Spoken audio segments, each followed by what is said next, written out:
Alright, we are going. Let me check my stream settings one more time, so make sure I don't fuck it up.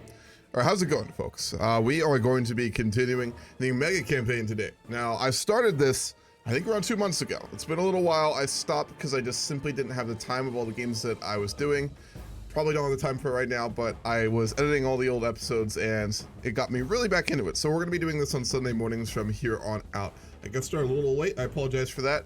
The amount of mods I am playing with this is monstrous. I started trying to load this game 16 minutes ago and it just loaded. So I was a little worried there. I'd already tested it and stuff, but I was a little worried it wouldn't launch. There's a lot of mods. A lot of them have updated and stuff, so we're good. I hope. No issues when I tested this, but you know how that is. So, what's up, Bruce Curry? So we're going to be continuing the mega campaign. Now, just a very brief kind of background on this. I've got the YouTube series is completely updated, so all that is on there.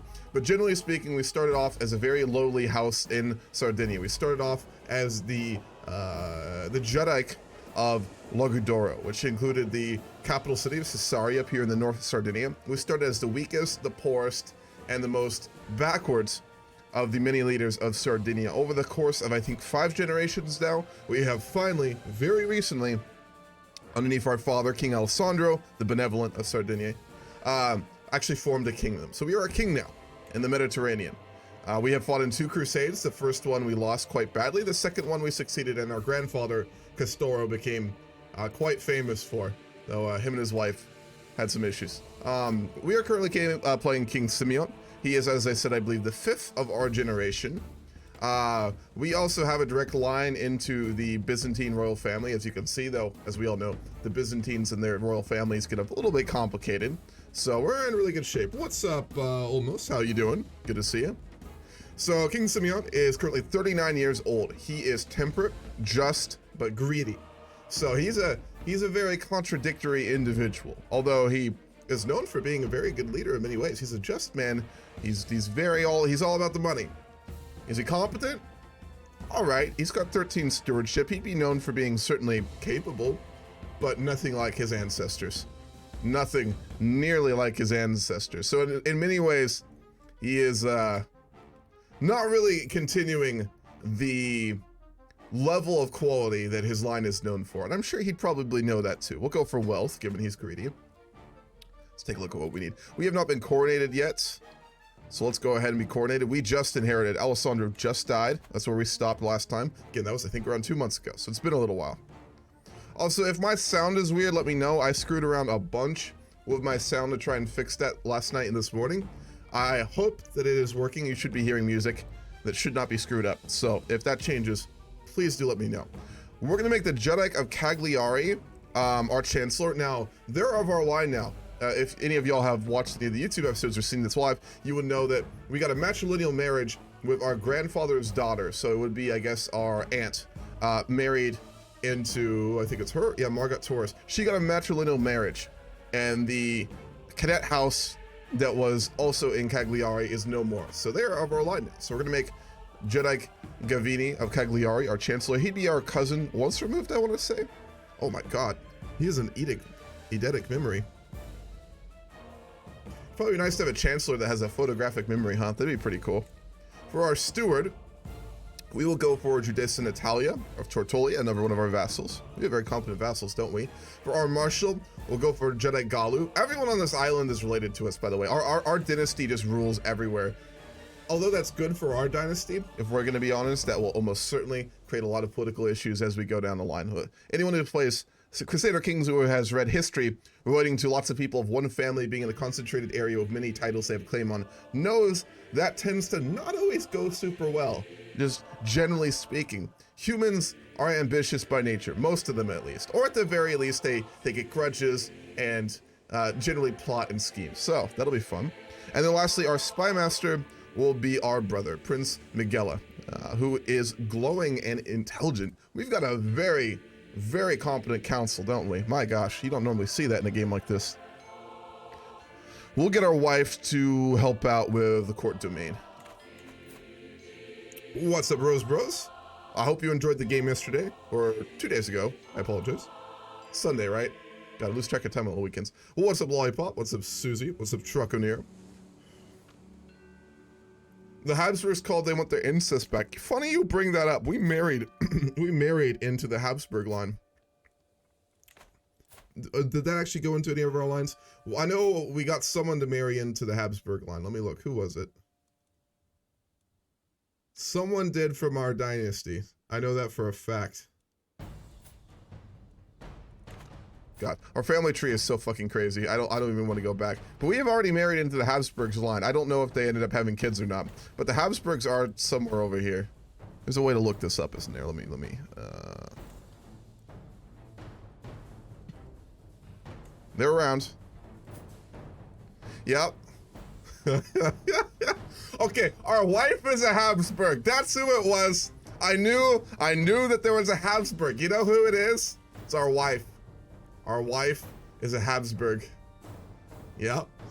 She is brave, gluttonous, diligent, and an adulterer. Keeping that tradition of Habsburg prolific having of children alive, I see. So yeah, our wife, who is our wife, queen, and soulmate, is a Habsburg. So funny you bring that up. It was fun. I noticed I'm up to tier 2 RP rank after only playing one session. Is that intentional? Yeah, the first 3 ranks you can get very quickly, Bros. The first 2, as long as you like do a good job and aren't horrible, you tend to get those very quickly. So yes, that's, I would say normal, unfortunately, but it should be normal. All right, we have 3 sons and 2 daughters. Our heir and son is Prince Alessandro. He is fickle, zealous, and forgiving. He's a thrifty clerk.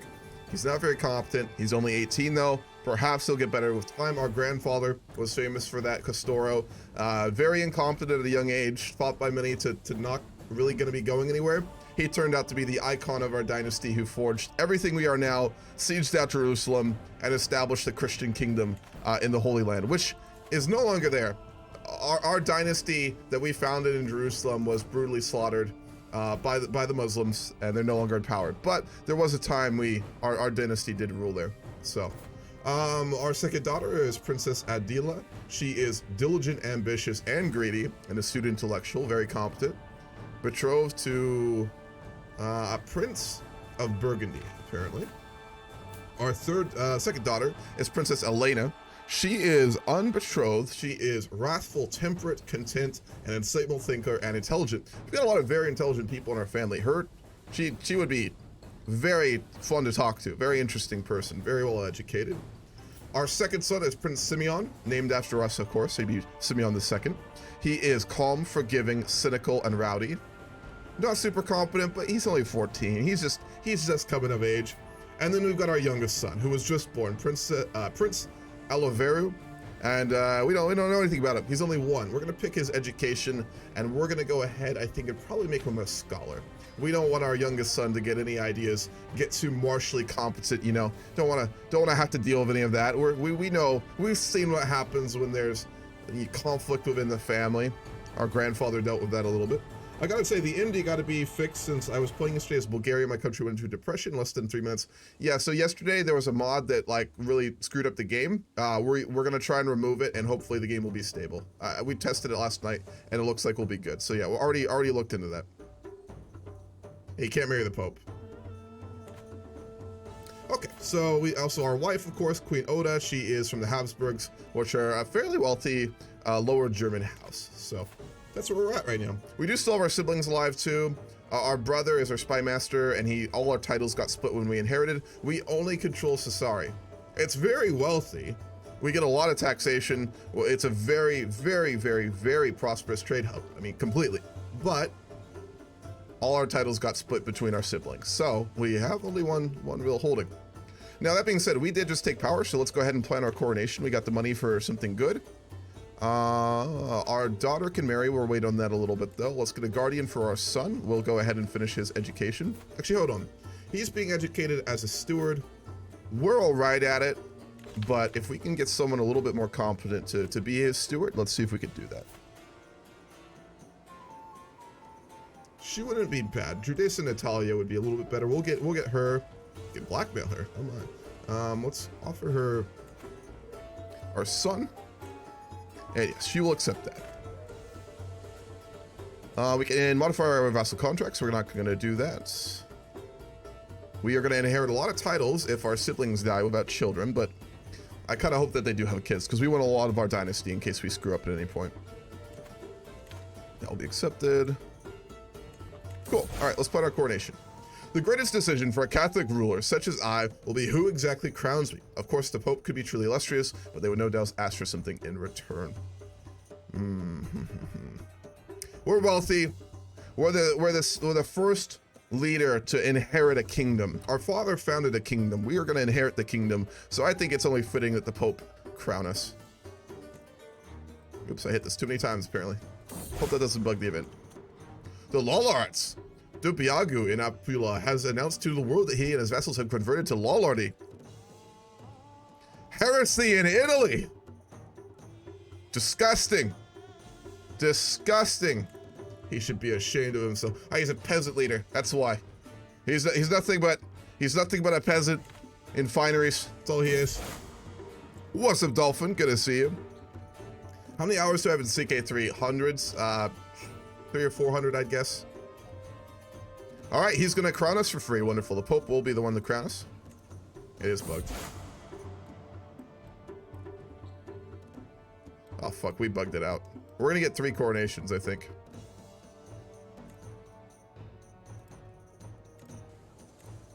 Let's see if I can stop it. All right, our son is gonna be done. Oh god, I really bugged this event. That sucks. I'm using a bunch of mods. Some of them will be screwed up. The time is now. After much preparation and waiting, the bishop has arrived, and so have all my guests. The day after now, I will be a true king, and nobody can say otherwise.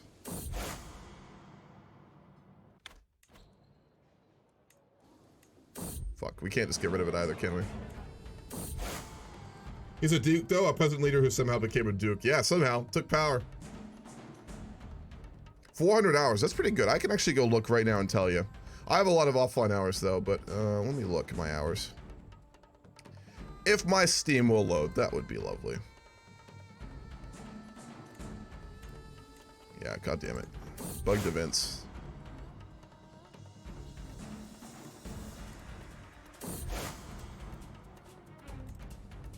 Alright, we're gonna get coronated. We lost head of our dynasty to our cousin. What the heck? That's odd.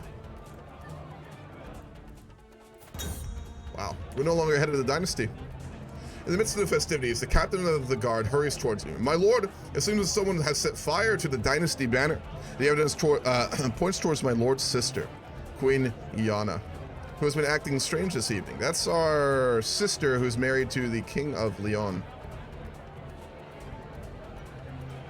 We're gonna chew her out and demand that she pay for it. What is our traits again? She's really important, actually. We're just so we would demand payment. That's gonna piss her off. She was really important to us strategically. Our father married her to the King of Leon under the assumption we'd be able to support him in taking back land from the heathens in Iberia. So her connection's really important, actually, so that's unfortunate. As the feast is underway and our guests are eating and drinking merrily, Adela approaches Oda and me at the great table. This is a marvelous feast. All my compliments to the host. We'll give it to our wife. We are apparently in love with our wife. While my sister Elena is sitting on the floor, surrounded by spilled paint and pieces of canvas. This is the 3rd time this month. My courtiers worship about her being an artistic genius in the making, but the servants complain about scrubbing the floors free of paint in the wake of her inspirations. Let's see where she goes with it. Yeah, all the coronations for sure. Will you ever come back to EU4 games? Maybe at some point. Maybe at some point. I'm not in a rush to do it, to be honest. It's the Paradox game I kind of enjoy the least right now. All right, we have been crowned. Wonderful. Officially. We're not rushing to take islands. That being said, I do want to take a territory in Iberia because that will allow us to be involved with the Iberia mechanics. All you need to be involved with the Iberian struggle mechanics in CK3 is to own territory in Iberia. As long as you do that, you would be seen as like an outsider, but you can still be a part of like the Iberian struggle, which I want to get us into. Partly because it's interesting and partly because the heathens are so powerful. Oh, our court just went down a level. Uh-oh. We have a... we're fine.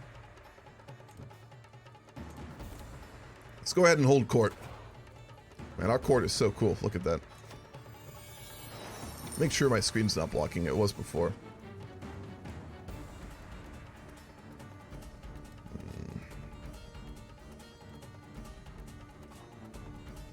Bear with me. I need to move my camera so it doesn't block. The CK3 events. There we go. That'll work. Sitting on my throne, I gesture for my guards to open the doors to the hall. A stream of people file in, some lining up in front of my throne while others move out of the way so they can simply observe the proceedings. My steward, Judissa Natalia, purses her lips before stepping forward to voice her petition. Pronouns. My liege, I seek your aid in combating the issue of bandits harassing the modest people of Tortoli. She pauses to sigh. I cannot fix the problem with the resources I have.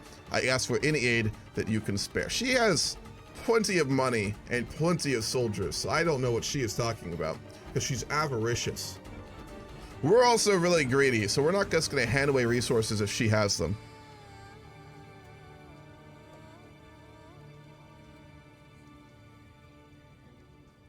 We'll send our steward to help her. We're not going to send any money because we're greedy, but we will send our steward. We can do that. The next petitioner is evidently somewhat of a stranger in this court, as I do not recognize her, and the eyes of Marshal Galu have been on them since they first entered. My lord, I have come to declare the people of Ayasio are refusing to pay taxes you have levied upon us. In times past, our land and people were granted rights and privileges, which your recent exactions ignore. We request that you address our concerns fairly, or else. Are we getting threatened? No. We're greedy and we're just, so there's no way in hell.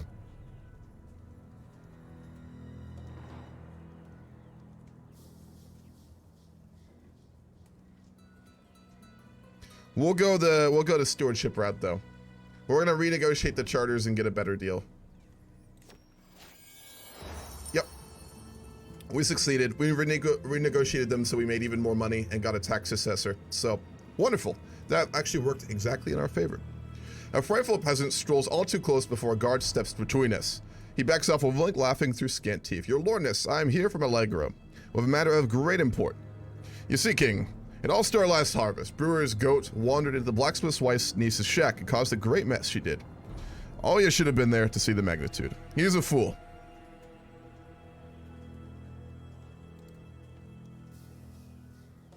Or temperate, we'd listen to him. Why would that give us stress, though? Well, we'll listen to him. Alright, cool. We're done holding court.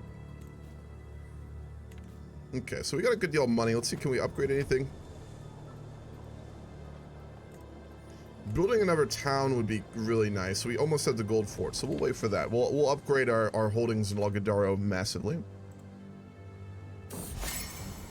Played Finland and convert to Islam at the end of the game, because why not? In CK3, Islam can't raid since they did it till the 19th century before USA and America on in Barbary Wars. Yeah, Muslim raiding was more complicated though. I mean, like, there's a lot of like strict laws that surround the rights to do that, you know. But if it's with heathens, they should be able to for sure. Feels great watching your live again. I was 3 weeks at the hospital in my city because of some of the really big lung problems. I usually have Christmas 30 in a row. It's a family tradition. Shit, dude, I'm sorry to hear that. I hope you're feeling better. Was it COVID or bronchitis or something? I know there's been like a ton of like respiratory diseases that have been everywhere. I don't know if you live in the US or not, but they've been really bad here. But I hope you feel better, man. Goddamn. Take the islands? We'll go for them at some point yet. The Balearic Islands is what I was thinking. I arrived back at my castle after a long, lonely walk. Another year passed, another year older. I was born this day 40 years ago. The older, he's having a midlife crisis. The older I get, the more I cherish the relationships I've cultivated over the years. So it saddens me that I have not heard from my wife Oda or any of my friends today. Did no one say anything on our birthday? Oof, that's a bit rough. I trudge along to my chambers, loneliness impeding my lazy feet when I hear a clang and hushed whispers from down the hallway. What could it be at this hour? What a surprise! All my nearest and dearest friends have come together to wish me well as I begin the next year of life. There is even a table laden with pomegranate cakes, my favorite. Here I was thinking that everyone had forgotten me. I cannot believe that Oda went to all the trouble of arranging this in secret. I had no clue such a thoughtful surprise was being planned. My friend Agnes approaches me, struggling to carry the beautifully wrapped packages, even the trickster. She says, I have 3 gifts for the choosing. One shall be yours, but which shall it be? This is our sister-in-law. Who's... Oh, fuck. This is our older... We weren't supposed to inherit. Simeon was not supposed to inherit. He was the second son. Our brother Castor was supposed to inherit, and he died. Probably was murdered. We don't know what happened. This is his wife, who is just like permanently not getting married. Oh, Jesus. She took it hard. She's flagellant and a drunk. Her husband's dead. Oof. Well, that makes this a little heavier, doesn't it? All right. We'll take the medium-sized one. We got, ooh, King Simeon's Laws and Ordinance. A beautiful tome that shows an excellent understanding of stewardship. Wow. It increases our vassal limit and gives us way more stewardship experience. That's a really good gift. Holy crap. That's a good gift. That makes that even rougher. Our dead brother sister just out here being a great friend, goddamn. Heathens in some religious different segments like Catholicism and Orthodox and heathen. Sunni see she as a heathen. Yep, true. So they should be able to do it. I agree. I'm not sure why. Do the meme answer, lol. I have pneumonia because of my asthma, and since my luck is so big, I got infected with COVID. You got both at the same time. Jesus Christ, dude. That's pretty rough. Are you better? Like, are you in recovery right now, or are you still in the hospital? I got bronchitis. I never even got full pneumonia, and that alone without COVID is insane. So, glad you're all right, man. I mean, that's a dangerous combo. Hope you're recovering. All right, we have a witch. We are not zealous though. We are just even, so we're not just gonna. We wouldn't make her our advisor, obviously, even though she's really competent, but we would give her circumstantial evidence. So, which it was. We're just. We'd say that. We're not our father. He was a very zealous man and would have burned her alive, but. We'll make another city in Lagodoro. Begin construction. There's already a few villages in the mountains. I think it's about time we start to give a good degree of our money to help expand that area. There's a lot of fine goods, mines in the mountains we can build that we can export through our trading port. We are very much crowned. We are already crowned, game. I do not know what you talk. We gained uncrowned? All right, we gotta bug that thing for that one. That's a shame. Oh, we can remove it. Okay, cool. The mod does have something for that. We can ask the Pope for gold. Nope, never mind. Never mind, we can't anymore. He's a very fickle man, the Pope. We had rumors from Rome that we could get a tax return from all of our taxes to the Pope, but apparently not. Not at all. The fire roars, drinks have been had, and Oda is calling out to me for a story. My first thought is of a famous Sardinian folktale, a classic that never fails to delight. On the other hand, what if I told a story of my own life? Perhaps at the time my friend Theodosia and Agnes threw me a surprise birthday. That just happened! She was there! She threw it for you, man! Come on! We'll do a traditional story. Let's not tell the story of, like, our birthday party from, like, what, a month ago? Interesting. All right, let's go ahead and put the Law and Ordinance book into our throne room, which is invisible. That's unfortunate.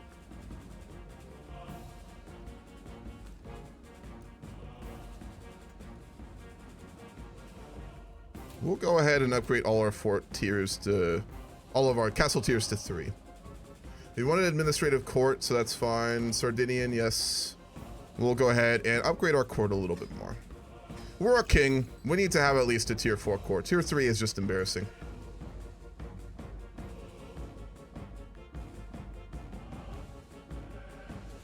I have asthma as well, and I'm highly susceptible to getting pneumonia as well. Yeah, it's rough.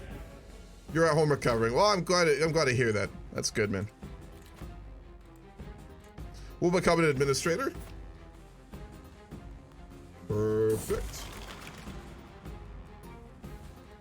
Man, I got a mod that changes all the colors on the icons. It's really nice.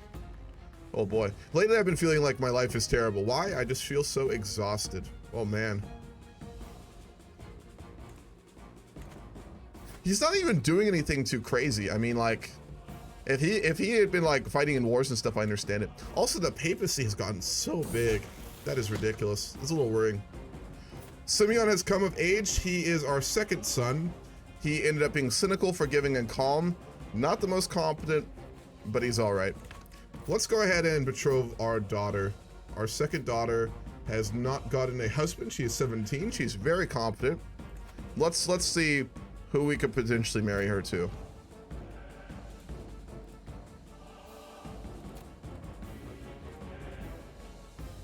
A lot of old men. We're not doing that. The Duke of Lower Lorraine. He's a profligate bleeder. He might not live long enough to actually have children with her, though. That's the only issue there. The Duke of Piedmont, who has powerful lungs. Piedmont is very close to us, too. That's right across the water. I'm sure we trade heavily with Genoa, too. So this seems like an absolutely prime husband for our second daughter. Very strong. He's a powerful, strong man. Good genetics. Very good steward. He's lazy and arrogant, but, you know, it happens. He's a duke. Let's marry our... That's our sister. I thought that was our daughter. Well, we'll marry our sister to him regardless. She needs a good husband. Yeah, one of our daughters can be married too. Princess Elena. Elena could also be married. We're not doing the Doge of Venice, that's for sure. Lower Lorraine is still an option. Croatia. That would be interesting, but they're really far away. They are Catholics. He's dyslexic and delicate. Maybe not. We would probably have heard rumors that he has... We'll go with a poor constitution and put that a little lightly. He already has children. Lots of northern Christians. We wouldn't want to marry really far away like that. Champagne. He's young. I think we'll marry our daughter to the Duke of Lower Lorraine. Although he is a bleeder. He's a powerful man and a powerful vassal of the Holy Roman Empire. So we'll marry our daughter to him. Worth a shot. All right, cool. Third Crusade. I'm sure it'll happen at some point. Your town got hit hard with lung disease. It's big in the U.S. right now. Yeah, it really is. I think I got hit with it for a little while. It's gone all around over here. Did he really, Condor? If you're being serious, man, I'm sorry to hear that. Do they have an event for El Cid? No, El Cid is in the game at the start, Condor. He's long dead. He died a long time ago. Yeah. He is at the start of the game a courtier for what the fuck's his name? The really strong Yemena brother. I literally have a bunch of character cards. What the fuck is his name? I used to know all their names. It's early. I'm off coffee. Sancho, yeah. He's Sancho's courtier at the start of the game, so he's long dead. He might have ancestors if he got given lands, but I don't think he did. Come on, dude, gonna bleed out before the guy in Croatia dies from his disease. You know, you never know. As long as we gotta tell when we send our daughter to marry that guy in Lower Lorraine, we just have to tell her that she needs to make sure not to injure him and to keep him out of harm's way, because he will bleed to death if he gets injured. He's lustful, so they should have children pretty quickly. Greedy, zealous, and lustful. That's a wild combo. She is content, temperate, and wrathful. They're probably not going to get along, but that's not our problem. Shit, man. Well, I'm sorry to hear that, Condor. What's up, Big Beans? It is a big papacy, that's for sure. All right, our daughter is going to be married to him. We've been invited to the wedding, too. We'll make the trip. We like our daughter. She's probably our favorite daughter, let's be honest. She's very competent. She is, as I said before, content, temperate, wrathful, and intelligent. She'd be our favorite daughter. Any parent who says they don't have a favorite child is fucking lying. So, just heads up. We are gathered here today to witness the marriage of Duke Kuno of Lorraine and Princess Elena of Lower Lorraine. You mean our Sardinia, do you not? The priest's words echo across the Great Hall of Cologne, which has been tastefully appointed for the occasion. Wonderful. All right, so we were there for our daughter's wedding. We made the trip to Western Germany. Our wife is talking. No, of course, you're very interesting. We like our wife, even though she's an adulterer. We just pretend that didn't happen. She's our soulmate, our wife, our queen. We're just gonna pretend that she wasn't cheating on us. It's fine. What started as an ordinary wedding became an exceptional one thanks to the presence of Duke Kuna. We spoke all evening about all manner of subjects, and as things would have it, we seemed to have a lot in common. I had such a good time with him. Well, we hit it off with our daughter's husband. Nice. He's an interesting guy, zealous, greedy. We'd probably just discuss tax policy. We're both greedy. They would have followed Big Beans. You have a lecture about the Reconquista. Interesting as fuck. Yeah, it was a super interesting time period. That period is just wild. Culturally, militarily, everything. Combination of Napoleon Bonaparte and Enrico Leyte, two of the most famous Sardinians. Enrico was Sardinian? Hold on.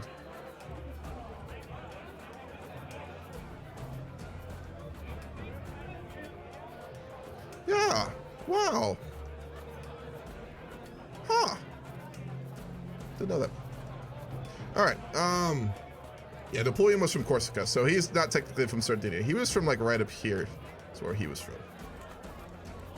Our wife just vomited all over us. God damn it. We can tell Queen Oda had too much to drink, even though she insisted on showing us she was sober. Simply rising from her seat proved too much for her. Now she vomited all over us. We're gonna call her out publicly. Wait, no, we're temperate, aren't we? We're temperate and just, so... no, we're temperate, so we'd call her out. That'll create some problems, but that's fine.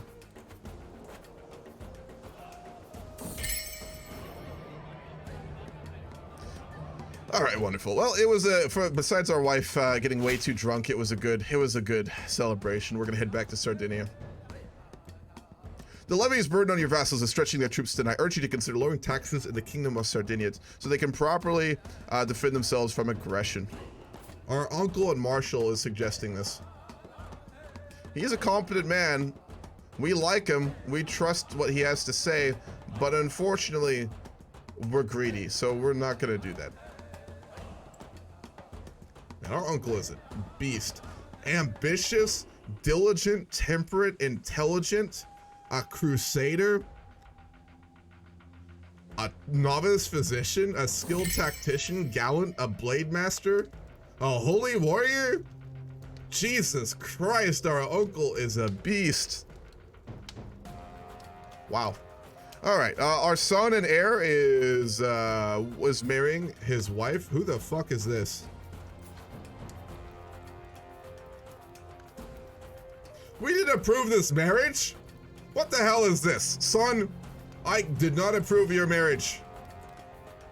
No, no, no, no, no, no, no. No, no, no. We're not gonna support this. You can figure out your own wedding. I will not have it. Not in my house, child. I didn't approve this marriage. Unacceptable. We need to talk with our son and demand he has a divorce. He's not gonna do it. That little shit. That little shit. She is of noble blood, but goddamn, from the Far East. Oh, that's why he's marrying her. There it is. Okay, we figured out why he's marrying her.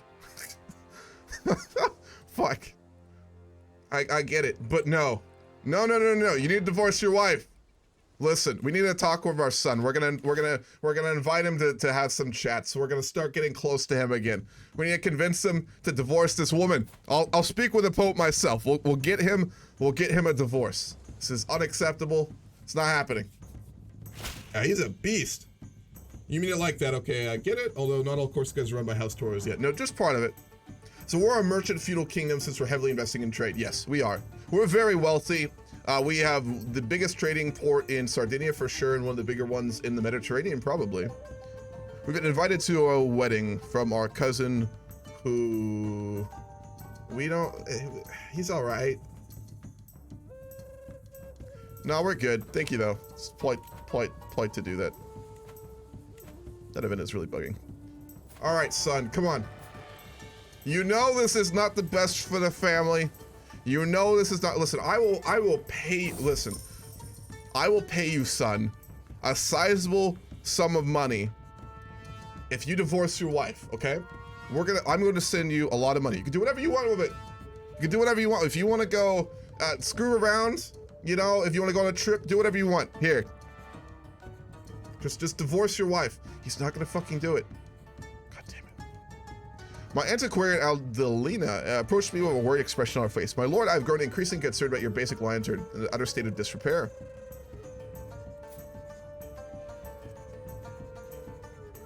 No, but we do need to repair it. She's right. A lot of our stuff needs repaired. We'll spend our money on repairing all the jewelry and all the artifacts that we have. Get them worked on. All right, our son didn't accept the gifts. He said yes. Aha! He will divorce his wife. He agreed. Money talks, and he is a thrifty clerk. He takes after us in that capacity. Good lad. Good lad. Divorce this woman. My uncle Jedi Galu, oh, the absolute beast, has honored me with a visit and has brought one of his courtiers along. Galu approaches me excitedly. Well met, King Simeon. It pleases me to see you thriving here in Lagodar. It occurred to me that Lambert here might be of service in your court. He has a myriad streams of influence and ways to take care of things quietly. Oh boy. I would make use of him myself, but alas, it doesn't seem possible. I would hate to see this great talent go to waste.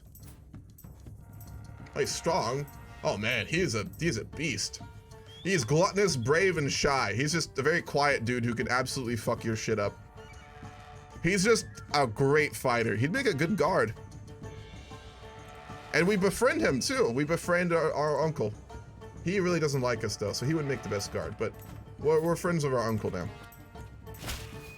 All right, our son has gotten divorced. Let's find him a proper wife. None of this marrying for love. Love. We'll go with that. Let's find him a good wife, a good noble woman, good family, good breeding.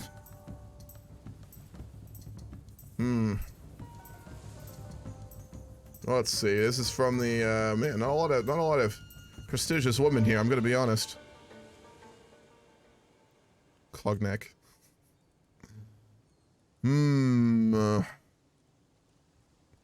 Are there really this few like prominent women? Let's look around Italy, or maybe in Iberia. He has daughters. Oh, they're all married. They're all married. My God. We're not gonna betroth to a hunchback. It's not happening. What about the Galicians? Does he have? My God, man, you have a lot of children. She'd be lovely, but well,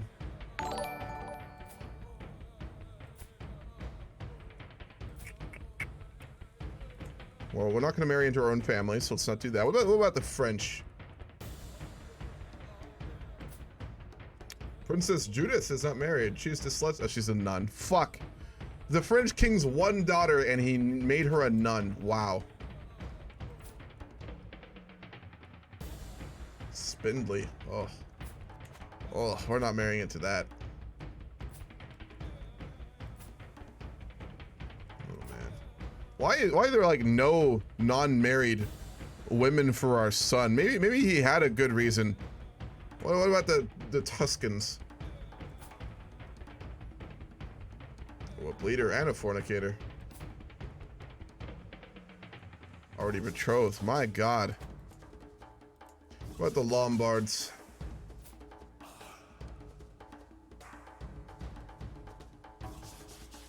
Oh. What do we think? What do we think, guys? What do we think, folks? Adelinde Albertini. She is a deceitful, callous, bossy giant. The daughter of the Duke of Lombardy, a prestigious house, a good house. But we hear rumors that she's fucking massive. She's big. There's nothing wrong with her, just extremely large. What do we think? Would this be a good betrothal for our son, our heir? What do we think? Here's some Greek marriages. We're not on best terms with the Byzantines after the schism, so probably not. Jedi Galu is the brother of Alessandro, I believe, and the guy who told his father about the whole cannibalism thing. I think, yes, Truckoneer, I think you're right. Yeah, he's a great guy. He's been great for our family. Do what Henry VIII did? I'm leaning towards Adelinda, honestly.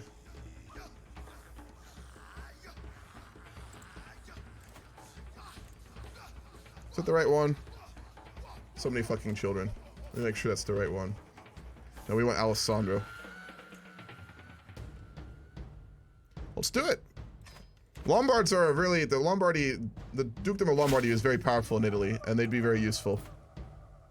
All right, cool. They'll be able to be married in a few years then. She's a much, much better bearing. I'm happily soaking in the bathhouse, sharing deep reflections and salacious jokes with my Jedek Gavini, who is our cousin. Nice.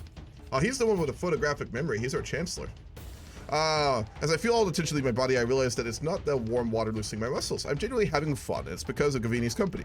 Until we discovered our common passion for bathhouses. Nice. We hadn't had any chance to really interact to get to know each other very well. I really look forward to our regular rendezvous here as they are filled with laughter and merriment. Wonderful. We have befriended him. We're making a lot of friends, aren't we? Goddamn. For a man with 4 Diplo, he is sure a very diplomatic guy.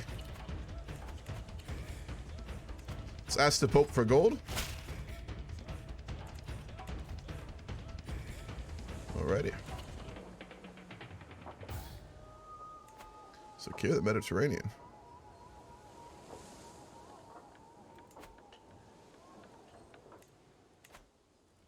If we get the Balearic Islands, we get all of Corsica, and we get Sardinia, we can do secure the Mediterranean, which gives us masters of the Mediterranean. Whoa. That's cool. Whoa. The Kingdom of Ballio Tyrrhenia. Is that a historical thing? Does anyone know? I've never heard of that.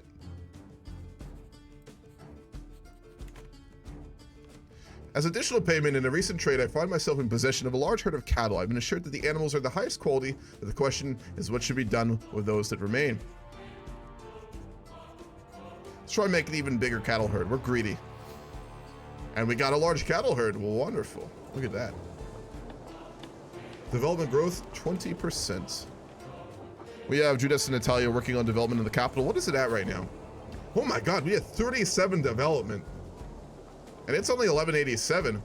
Man, Sassari would just be a super big city, a super big trading port. My gosh.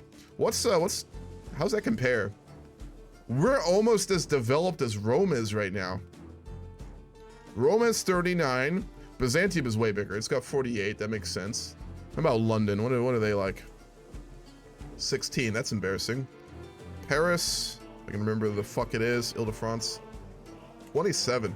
Wow, we are actually one of the more wealthy, developed cities in the Mediterranean. I mean, Sassari is just, wow, it'd be insane. It'd be huge. We are really developed and wealthy. Wow. I mean, we're making a lot of money and we only have one title. That is it. There's nothing else. House Torres has done a pretty good job of developing themselves. Now, this is where it's really easy to be like, oh, we're in good shape, but then, given it's CK3, something will go very badly. The question is how long? That's the question. Uh-oh. I noticed one of my maids, a young girl sitting on a bench and crying. One of my other servants, a kindly old lady, is comforting her. Don't worry about him, dear. You're worth more than a foolish boy like that. When I approached them, the old lady explains to me that the young maid was in love with another servant, a handsome boy. However, this boy is known for being rather prickly. He rejected her affections with brutal callousness, calling her hideous in many ways. That's rude. The girl has a kind, gentle soul, so she must have taken it hard. The old lady stands and whispers in my ear, "My lord, I am but a babbling crone, so do not too much to ask. Would you mind saying a few kind words to the girl?" We'll give it a shot, but we have 4 Diplos, so we'll probably make it worse. We'll reassure her. We're not a bad guy. We're greedy, but we're just. We're temperate. We're not a horrible guy. We'll talk to her. We'll be nice. We could demand money from our brother. We're greedy. We'd do it. King or peasant, high or low, it does not matter. In the end, we are all mortals. I was reminded of this as I woke coughing in the early morning hours, a dull ache pounding my head and throat. You seem to be under the weather, my lord. I know a fair number of remedies. Well, fuck. She is a renowned physician. Alright, she improved our disease symptoms. We do have a good physician for once. Take Salerno and Napoli since those two are big trading ports. That'd be at some point the way to go. She's colorless and deceitful. Yeah, but we'd be more interested in like the prestige aspect. Check Cordoba's development. Just play tall. That's the plan. I'm not gonna paint. What is Cordoba at? That's a good question. Cordoba is at 34. It's about at our own level of development. Now it looks like they just got raided a bunch, so it might be a little lower than it should be right now. Today, a few foreign travelers are stopping by my court and telling me things they see in their journeys. One of their stories is most unusual and concerns another traveler they met from a faraway land. I didn't catch his name, but they say the strange man styles himself as the most bizarre epithet, the liar. However, despite his eccentric behavior, he provided them with a lot of wise insights into matters of scholarly learning, and as a result has enriched the ability to retain more information about the world. The liar. This looks like an event chain. Uh-oh. Let's see where this goes. Ah, good. Our brother is paying homage to us. Prince Miguel. Good man, good man. We're very close. He really likes us. Our family has a shockingly close relationship, given how just fundamentally flawed our family has been.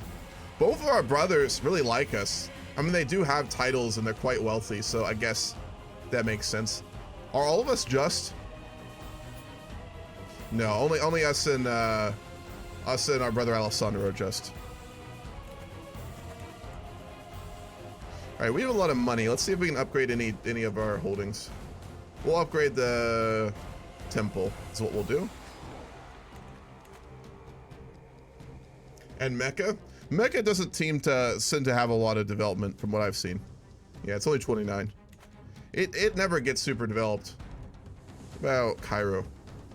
32. Jerusalem, 28. Aleppo, 27. Where would Baghdad be? Baghdad is 40. Wow, that's high. Huh.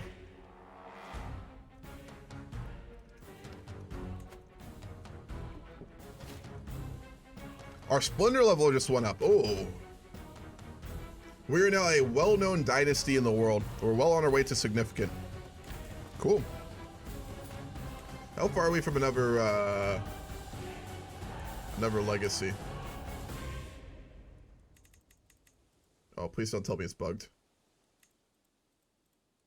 Uh-oh. Uh-oh. To make my son and heir Alessandro more susceptible to my attempts at approaching him, I can include a compliment in my next missive at his court. Yeah, we'll do that. Why not? We don't really need to sway our son anymore, though, because we were just doing that to get him to divorce his wife, and he's done that, so we're good. We're good. Let's see about befriending our cousin. No, we already befriended him. We're friends with him. We're friends with our uncle. Let's see about befriending our brothers.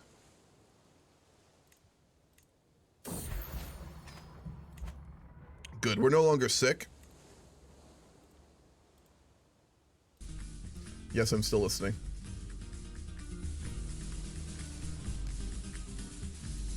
YouTube doesn't believe me that I'm still listening.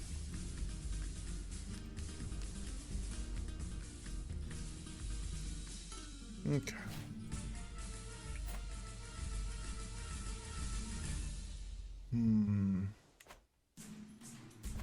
At some point, I do want to go after Majorca. He's just not the type of leader to do that, though. He's not a very ambitious man. He's not a warmonger. He's not a warrior. He would probably just sit here. We're not going to do an expansion. We'll wait for one of our heirs to do that. As I pace towards my throne, I overhear my knight Alessandro proclaiming something to my wife Oda. That scrumptious woman who charms me so. Where did that woman go? Someone trying to seduce our fucking... Oh no. Oh no. Perhaps she'll break my heart yet, but to fail to try would be my biggest regret. Reciting poetry to our wife. That's our son. Oh no. No, no, no, no, no, no. No, no, no. We're not doing that. This may be Crusader Kings, but we're not doing that. The Vic game is at 2, Dolphin. We got 3 hours before it. It's getting interesting, Lollipop. Goddamn. So what happens when all the nobles in your kingdom are all related? Court grandeur went up to 5. Oh, the Knights Hospitaller have been founded by Galicia. My Archbishop Augustino has received a significant donation of gold from the estate of a wealthy but childless landholder, now deceased. He claims the departed lived a very frugal and pious life and wished for the gold to go where it could be good. Archbishop Augustino insists I receive part of the donation, as I am a paragon of Catholicism in Sardinia and Corsica. Naturally, I plan on pocketing the money for myself. Yeah, we'll take it. We're greedy. We'll take it. Yeah, it is getting big anime vibes, isn't it? Fuck. During the daily management of my realm, I have learned of several different opportunities I can pursue. Each opportunity has great potential, but realistically, I can only go after one. A lost tome rediscovered, help managing the holdings of our brother, or securing trade deals. We're wealthy, we're greedy, so we take the trade deals. It's a lot of money, my gosh.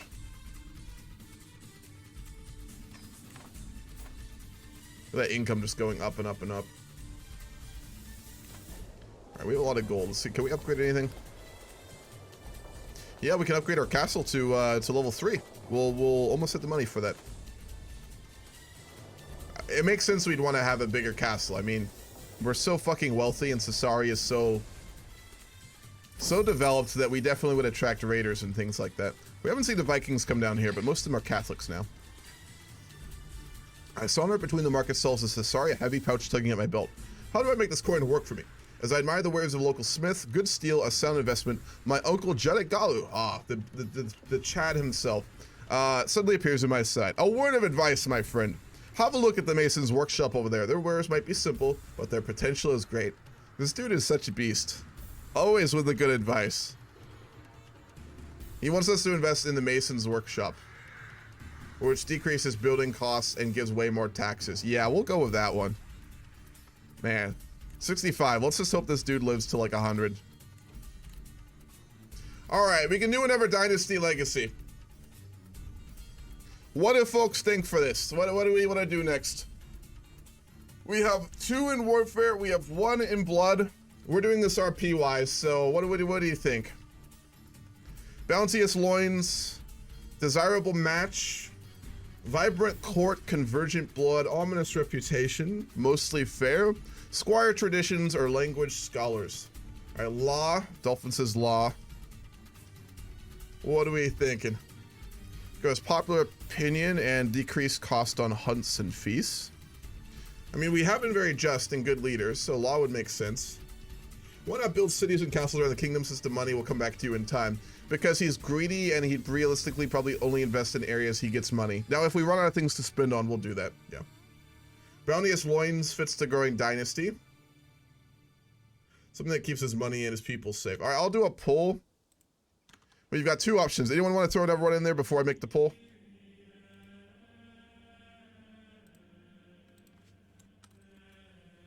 Tradition. We've got Law. We've got Blood. Last call. Otherwise, we'll just know it would be kin, actually, is what it would be. All right. Make the call. My lord, my steward Janice in Natalia takes the floor. I have an idea to improve taxation. Ooh.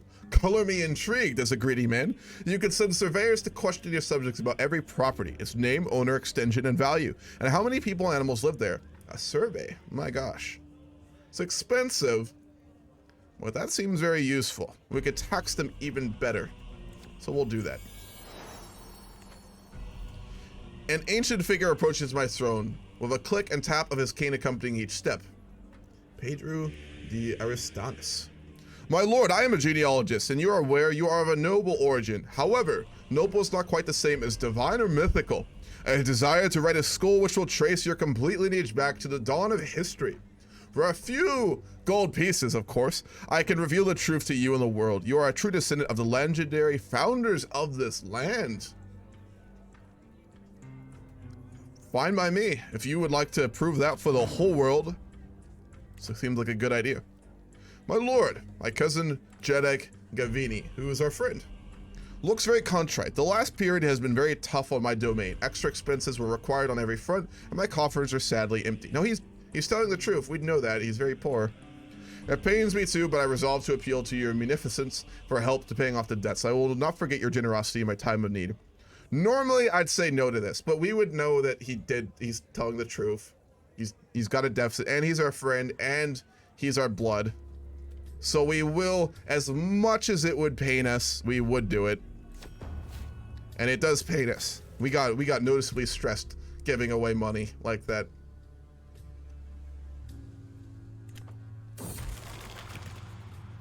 Lately, it feels like I am constantly being distracted by lascivious thoughts. Oh no, Simeon, no. Ken, all right.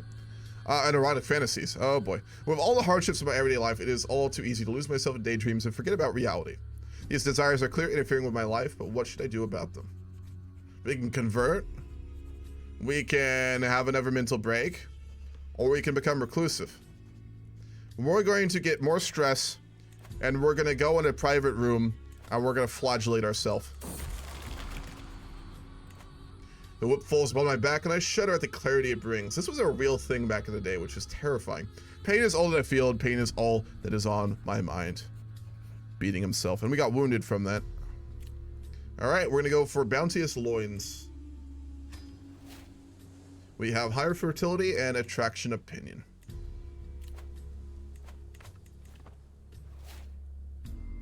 All right, we are no longer wounded. Oh my gosh! All right, we lost a bunch of hair. Oh, we are balding from stress. I love that feature so much in this game. CK3 will make you bald if you have enough stress. I think it's genetic too. The fact that they added that to the game is just so fucking cool. Like, look.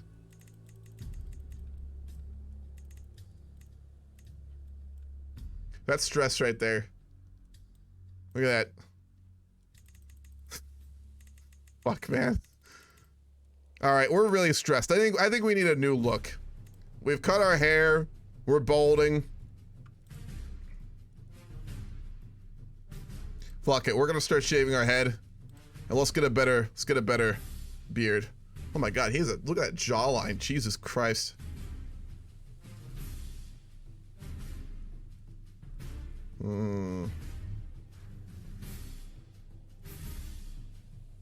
Let's do it. We had so much stress. We had an identity crisis. We're in our 40s. We're beating ourselves all the time. We're really stressed. So we're gonna have a dramatic change. Due to balding, we're gonna start shaving our head, and we're gonna cut our giant beard. So we got a mustache now. Damn, he looks pretty hardcore though. He looks a little hardcore, not gonna lie. Jesus Christ. Yeah, this is his midlife crisis. I didn't realize he had such a mega fucking jawline. Look at that. Jesus. All right. Well, he's under a bit of stress right now, clearly. The beating also didn't help. We're still really stressed. It could get worse though. We'll go on a pilgrimage when we can as well. We're not super religious, but we're having a midlife crisis, and that's what you do. His name is Simon. No, beating yourself was not a good way to deal with your problems, but it's what he does. I think most people learn pretty unhealthy coping mechanisms in their life, and he certainly did. He most certainly did that. All right, our steward and vassal, our cousin, is... Oh, she formed her own house, too. Lacan, Gunale. They have paid homage to us. Good. She really likes us. Ah, we embraced that tradition. Good. We got maritime mercantilism last session, but it finally has been secured. So Sardinians are now very well known and culturally very big traders. We can construct trade port areas one building early, and coastal holdings get an additional 10% tax. Republican vassals like us more as well. So we're now maritime mercantilist traders. What's up, Levo20? How you doing, man? So we're isolationist, we're stalwart defenders, and we're maritime mercantilists. That means I think we can actually upgrade our trade port, doesn't it? Yes, no, we need to upgrade our castle. And when we upgrade our castle, we can upgrade our trade port to expanded docks. Nice. So we are saving up to upgrade our castle right now. I think we're probably going to go on that pilgrimage first, though, and that will not be cheap because we're a king. We need a lot of guards. Thankfully, our income is very high. Our spouse just aided us. Nice. It is done, my lord, states my steward Judas in Italia as she bows in front of me. Several months ago, you commissioned a survey of all your lands. Now it is completed, and details on ownership and land values are collected in this book. As long as this description is faithfully in reality, your taxation will be more efficient throughout the realm. We get steward land surveys, which give us more vassal tax. Nice.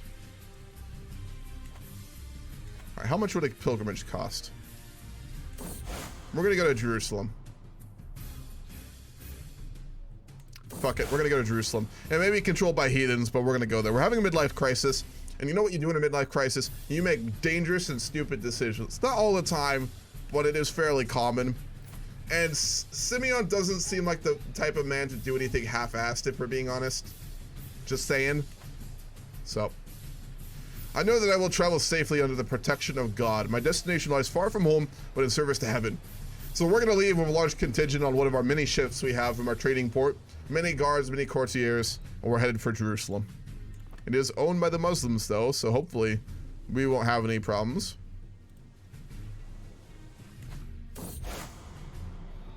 For every week that passes, my fellowship grows even smaller. Some have gone as far as they can before the need to return overtakes them. Others have left with more unfortunate ends. We are under the protection of God. We'll be fine. We're not going to spend money. We're greedy. Loving the series. Glad you like it, Levo. Thanks, man. It's definitely been interesting. Oh, look at that hat we got. That boy is dripped out. Well, hold on. Let's we need pilgrimage clothing. We'll get rid of our, we need a traveling cape. Not that. There we go. He's a humble man. He's a humble traveler. Among my fellow pilgrims, there is a woman who preaches compassion and fellowship until she reaches the topic of heathens. One evening around the campfire, she loudly declares them to be abominable monsters in the eyes of God, deviants and child murderers all. Most people avert their eyes when she looks at them. Tonight, I was not quick enough. Do you not agree, O king? You don't know who I am? Just because I have really valuable clothing and an absolutely baller hat doesn't make us a king. Guess she knows, though. We're a trading mercantilist kingdom, although our ancestors have fought the Muslims a lot. We probably trade with them often, so we're probably not like that. We're not zealous, and we're just, so they're not all that bad. We'll get sympathy for heathens. Again, we're not a zealous man. We're a reasonable man-ish. We need to beat ourselves, but that's more of a personal thing, you know. If I'm not correct, succession so far has been Jedek Andrea, Jedek Galu, Archon Castoro, King Alessandro, and then King Simeon. That's the one, yep. No other city in the world has a history quite like Jerusalem. In addition to the many other holy sites there, the city contains the Church of the Holy Sepulchre. Wonderful. We're now a pilgrim. Whoa, we got a holy object. St. Nicholas's kneecap. Nice. We are also a determined pilgrim. Beautiful. Beautiful. I don't think we're back home yet, though, are we? No, we're still in Jerusalem. My journey has been a long one, but I have finally come home again. While much remains the same, something has changed in how the priests and bishops look at me. Alright, we're gonna have to take off our baller hat. We may look amazing, and we do, but we are a king after all.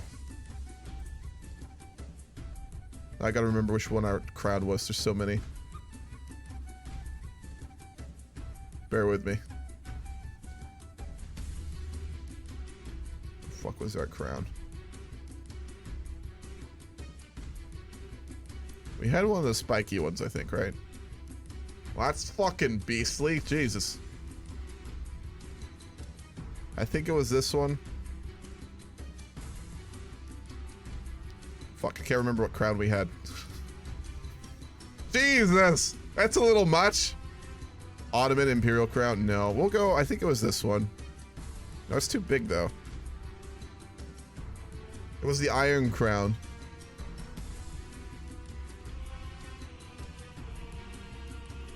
So fucking many. I have so many mods on. The Iron Crown. God damn. We're gonna be able to ball out when we go fighting. We interrupt this this gameplay to remember what the fuck we had. Not Imperial. Crown.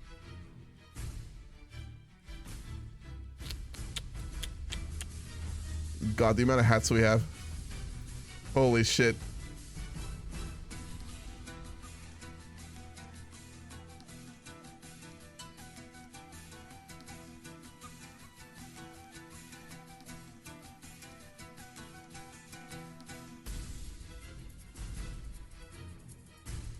I'm Crown of Lombardy. Is there a way to, like, type it in? No. God, we're gonna actually have to look for it. Lombardy.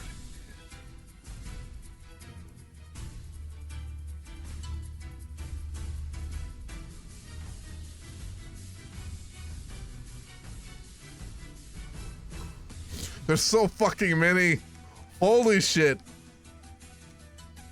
Relatively high up on the list. Okay, I passed it.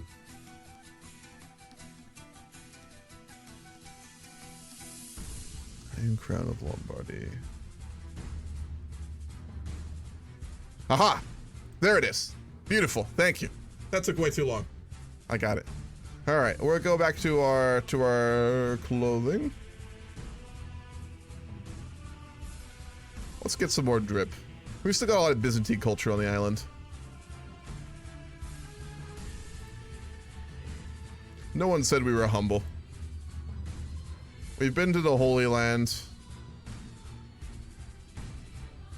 No, we'll keep it off. There we go. That's about right. What's up, Denise? How you doing? We were spending a lot of time trying to figure out our crown. Ekaterina has decided that her time as Caesarea has come to an end. The servants have packed her chest, and she has said her farewells. She goes to claim on the Duchy of Dalmatia. Good luck. Our son can marry Adelinda. Gregarious, callous, and deceitful. She's got a prestigious father, so we'll do it. Again, if there's marital problems, that's a them issue. We'll host this wedding at the court. We will pay for this one. Nice. They are married.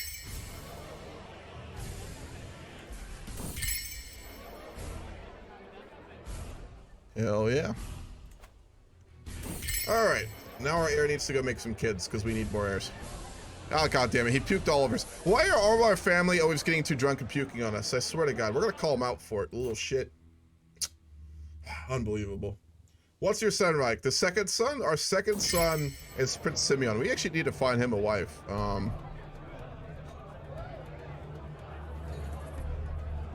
Wow, they're actually in love with each other. Cool. Wonderful. They're soulmates. Whoa. Well, they hit it off. We definitely planned that. Yeah, we knew. Us and our 4 diplomacy knew that they would be a good match. Absolutely. Our son needs to marry someone. He's 21. He has no titles. We can't give them any. But we can marry him into a family that has titles, optimally. Only mayors. It's not really an option, is it? What about someone with a claim?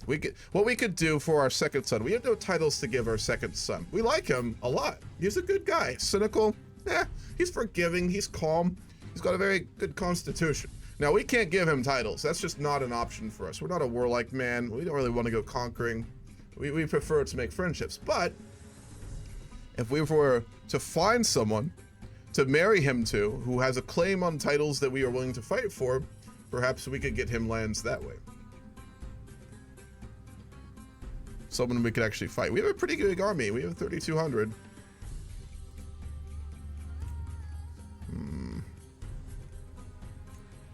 Sardana. Where is Sardana at? In Iberia. She has a friendly face, too. We can marry our second son to Arnau de Sardinia. She has a friendly face. She's ambitious, so she wants that land back. Oh my god, no, she has a child.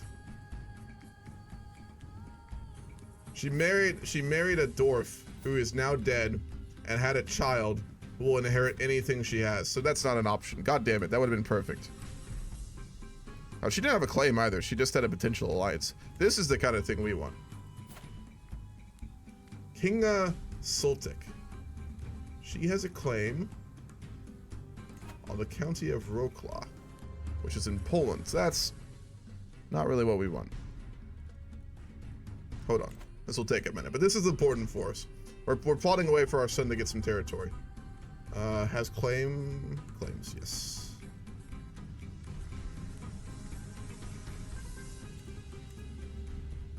Has claim, and then we'll go by prestige. That's...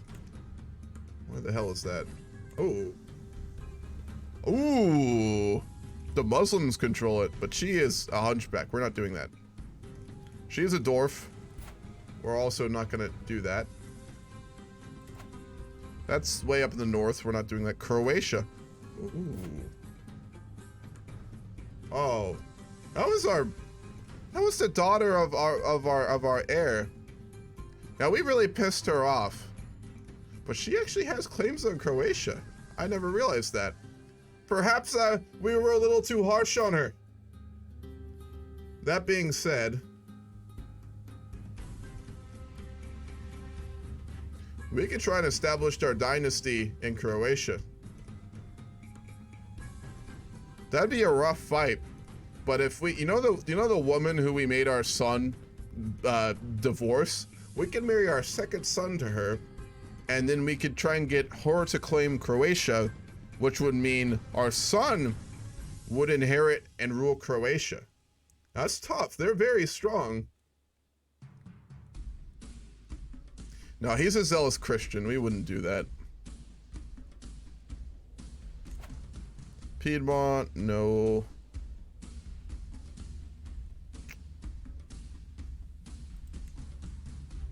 Bohemia. That's a bad idea. I was hoping we'd find some heathen land that we could claim or something. Not looking like it though. She's got a claim on all of Sweden. Wow.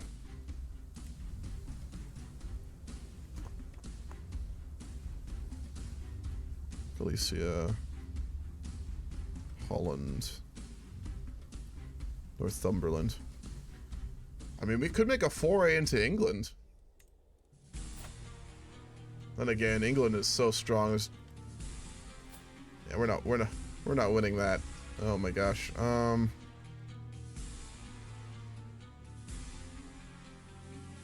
Bear with me. This would be pretty important.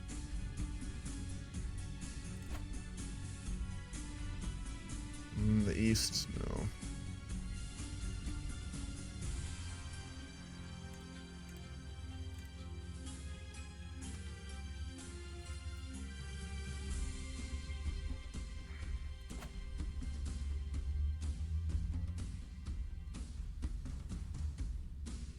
She's too old, too.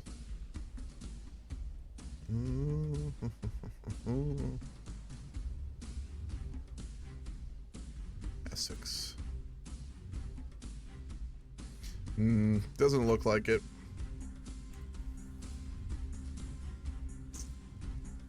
Nope.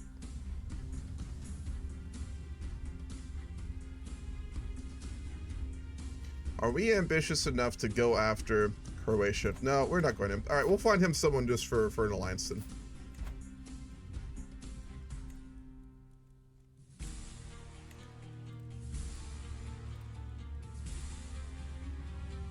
England. Yeah. We'll marry our second son to the Princess of England, Eleanor. No diplomacy, but she's wrathful, zealous, deceitful. She's hawk-eyed, and she's maybe quite intelligent. We'll marry them together. They'll give us Alliance of England. That's massive, actually. My gosh. Yeah, we're gonna become very close with the King of England then. Let's start sending him letters. That would be a good person to be good with. He's reclusive though, so we'll have to send him letters. We wouldn't want to visit him. Oh shit! A papal envoy has reached my court bringing news from the Vatican. Pope Leo issued a call to arms to all righteous Christian rulers. As a Catholic king, I'm expected to prepare my men to support the most holy cause, sponsored by the church, the Third Crusade. For Andalusia, we're gonna go after Iberia. Oh yes, don't need to tell me twice. Let's do it. All right, we gotta get ready for the crusade. We're gonna appoint our second son, Simeon, as our beneficiary. Maybe he'll actually get some land in Iberia, while being married to the Princess of England. Ooh, that's a dynasty we can found in Iberia. My gosh, all right. Put that bone up that we found in the Holy Land. Alrighty. The crusade for the Holy Land was the first crusade, right? Yeah, the first one was for Jerusalem. The second crusade, wasn't that the Children's Crusade, or was that the third one? It was either the Children's Crusade or the Venetian one where they hit Byzantium. I don't think it was, though. I think the second was the Children's Crusade. I could be wrong, though. Alright, we have the money. We're ready for war. See if we can find some more capable knights. We'll recruit some really good ones.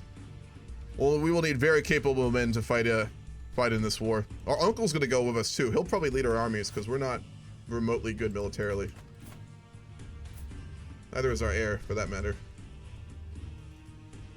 Children's Crusade was his own thing. Oh, okay, I'm wrong then. Hecking, thank you. Third was the one where they set Constantinople. Okay, yes it was. No, that was the fourth. So which was the second one then?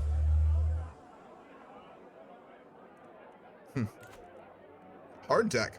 I've been feeling off lately. It might be due to some poor health, but either way, my stomach especially has been feeling uneasy. My physician, Adeline Day, recommended I eat some hardtack daily for a few doses instead of bread to alleviate my problems, as it would help with digestion. Perhaps I will have to stock up on a large amount. We'll deal with it. It's going to cost money. We're greedy. We don't want to spend money on stuff like that. Wasn't it for Egypt? The Byzantines launched an offensive. I don't think that was the Crusade, was it? Yeah. Gumi. First one was to take back Anatolia. They then went to Jerusalem like mad lads. Okay, that's what it was. I knew that they were in Jerusalem, but we've been invited to the wedding of our cousin. That's our... it's very distant relation. No, I'm sorry, we're not going to that. Our cousin just demanded an artifact. They demanded the basic lantern.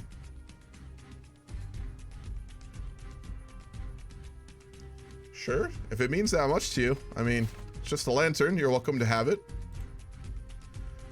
Oh no. Oh no. No, no, no, no. Oh. He's dead.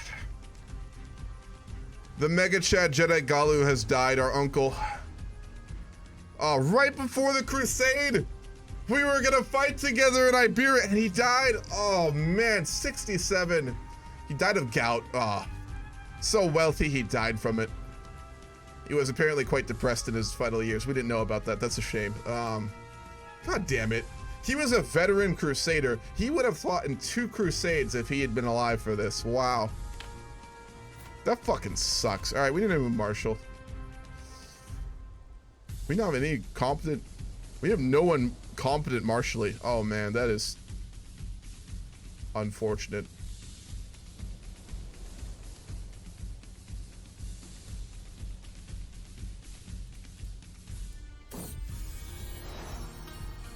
We'll assign our cousin.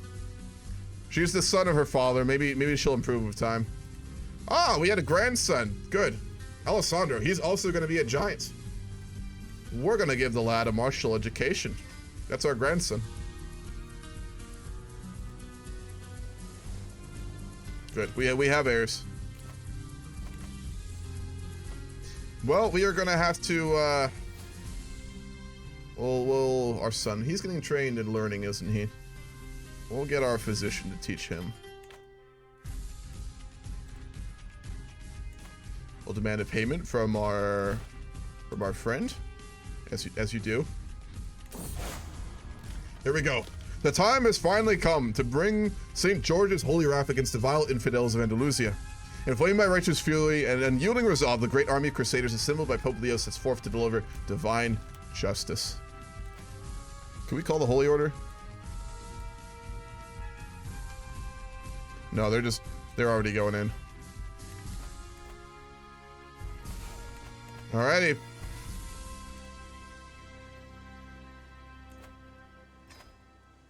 Alright, we're gonna make him our leader. We just met this guy. He just showed up at our court from like Hungary, from like the eastern regions of Christendom. But we found out very quickly he's a famous holy warrior. He's drunk, but you know, we all have our vices. But he's a very competent commander, so we're gonna let him lead our armies into the crusade. We're gonna siege out Majorca, if we can, first. Hold on, I need to play Crusader music. Give me a second. I have a Crusader soundtrack here. Bear with me. Where is it?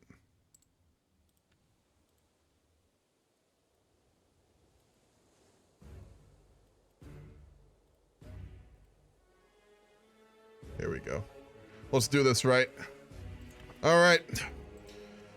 For Christendom once more. It was our grandfather who fought in the last crusade. Our father did too. He accompanied his father on it. So we will perhaps become a crusader ourselves.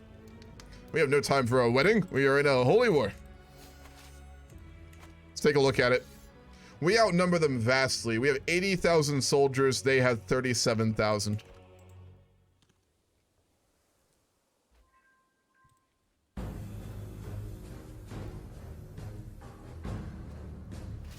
We're sieging up Majorca. We can't have them have any territories in the Mediterranean during this to stage an invasion. Oh no. Uh-oh.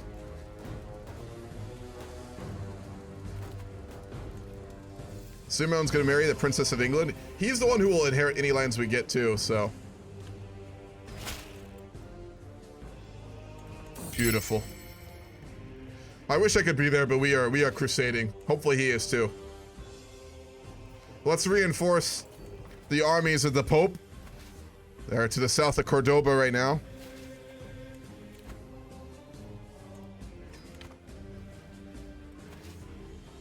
Man, our ships are so expensive. I'm surprised. We have a lot of them. We're gonna get there. Come on, get in there. Reinforce! Reinforce! We got there in time! Oh my gosh, we just changed the course of that battle. Holy crap. We saved the armies of the Pope. Woo! That was close. Woo! We arrived just in time. Who do we have someone as a prisoner. Who is that? We took someone prisoner in that battle. Ah, it's a woman, one of the emir's relatives, I think. We'll siege at the south. There's a large force moving in. Let's reinforce the Pope's armies again. We'll go for Cordoba after, yeah. Oh man, we're not gonna get there in time. Let's see if we can reinforce it. Oh, this is a big one. Oh boy, here we go.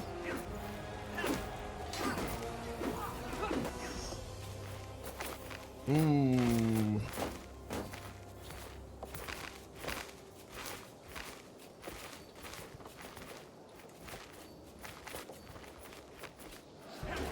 Come on, get in there. Oh, we won't make it. Let's go to Cordoba. We were gonna lose so many people, we might not be able to siege that actually.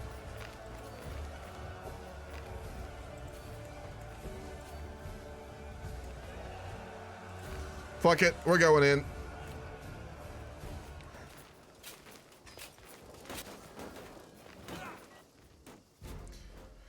Our grandfather and our father were there in the siege of Jerusalem and took the holy city. It is only fair that we be the ones to take Cordoba, the spiritual capital of Islam in Iberia.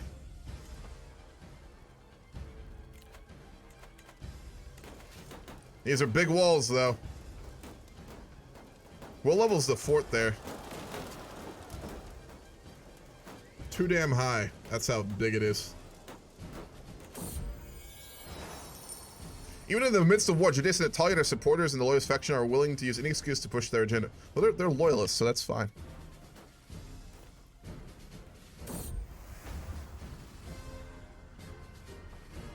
give our wife a gift. No, we're not going to do that. We're busy. We need the money for the crusade. We're losing a lot of men in the siege, though. It is taking a heavy toll. Oh, we may... Hope we have enough soldiers to complete this.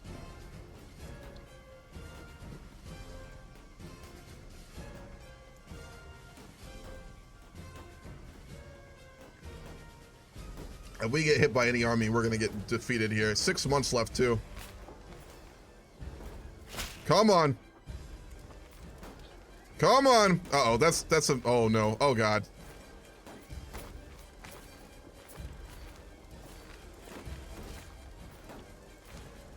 So close.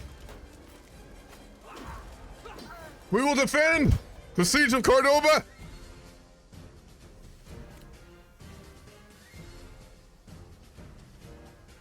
This is like the first crusade. 8 of our men got away. It was a slaughter. We lost 1,900 soldiers. We had almost taken Cordoba.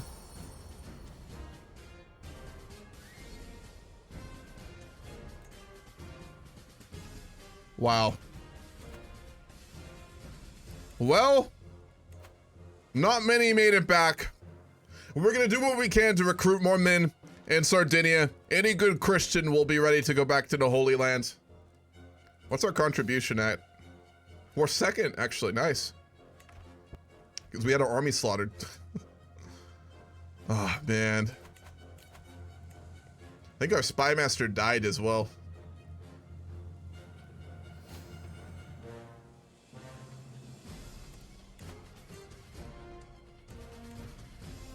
Yeah, but we get a brooch and a beaker as well. Nice.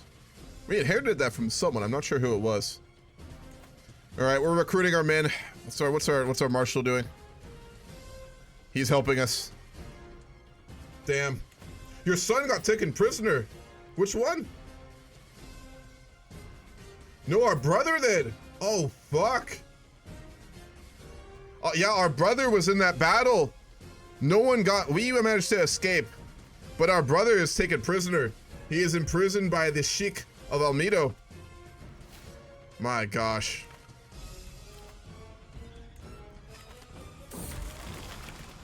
We just had a mental break. Oh no. We're gonna beat ourselves in the middle of the crusade. We have failed. We have failed the Lord. And we must pay penance for it. Jesus, this is brutal. As soon as we get enough soldiers, we're going right back to Cordoba. Oh, man. The Christian armies are struggling a bit here, but we are winning. You know, if we don't go now, we won't get back in time. We're leading our men personally. Fuck this. Fuck this. We're going in ourselves. That might be the war, though. Not quite. This is hardly the time. For many years, there have been rumors about a vast landmass in the west of Iceland. Still, no one dared invest in such risky adventure to ascertain such stories are true until now. News is traveling across the northern seas about an expedition sponsored by King William of England. Well, we're related to him, or we're going to be. To explore the seas west of Iceland in search of new lands. The expedition will be led by a certain adventurer by the name of Erica. If these lands exist, if they prove to have territory which could be settled, there is no doubt William will be among the first to establish his presence. Wow.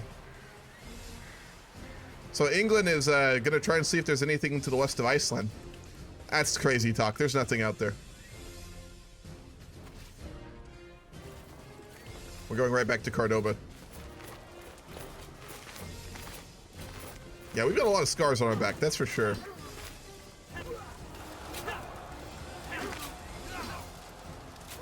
Get there, get there, get there. Yeah! We can help with the route. Send our forces in. The final battle! One of the final battles. We made it in time, and we became a crusader. We were there to rout them. Once more, we will head to Cordoba and siege the city.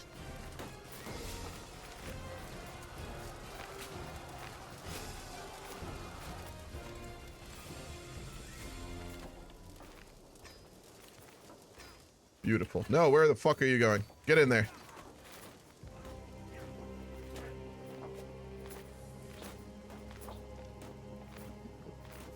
Wasn't there a colony in Greenland at this point? there had been previously, I think, but a lot of Western countries like England wouldn't have known about it, I think is what it's trying to portray.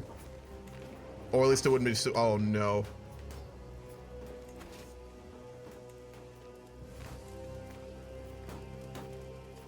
You know what? Fuck it. We're gonna lead the battle. Oh god, here we go. Oh shit! As the battle rages on, I notice myself picking up more and more intricate and specific vulnerabilities and exploits in the enemy's defense. Regardless of the outcome of the battle, I've surely impressed myself with the strategic decisions. We were supposed to lose this battle, and its soldiers in the course of things. We got a marshal from it. Holy fuck! We're gonna win, I think. Oh, it'll be close. Reinforcements! Oh my god, we held out and we won. Holy shit. And we captured an important prisoner. Oh my gosh, wow. That, we were never known to be a great commander, but we proved that to be not true here. Wow. We can't continue the siege though, because we don't have enough soldiers. Holy crap, that is wild. We're just losing soldiers. Yeah, we don't have enough to siege this out. We need to get reinforcements. We can't continue this.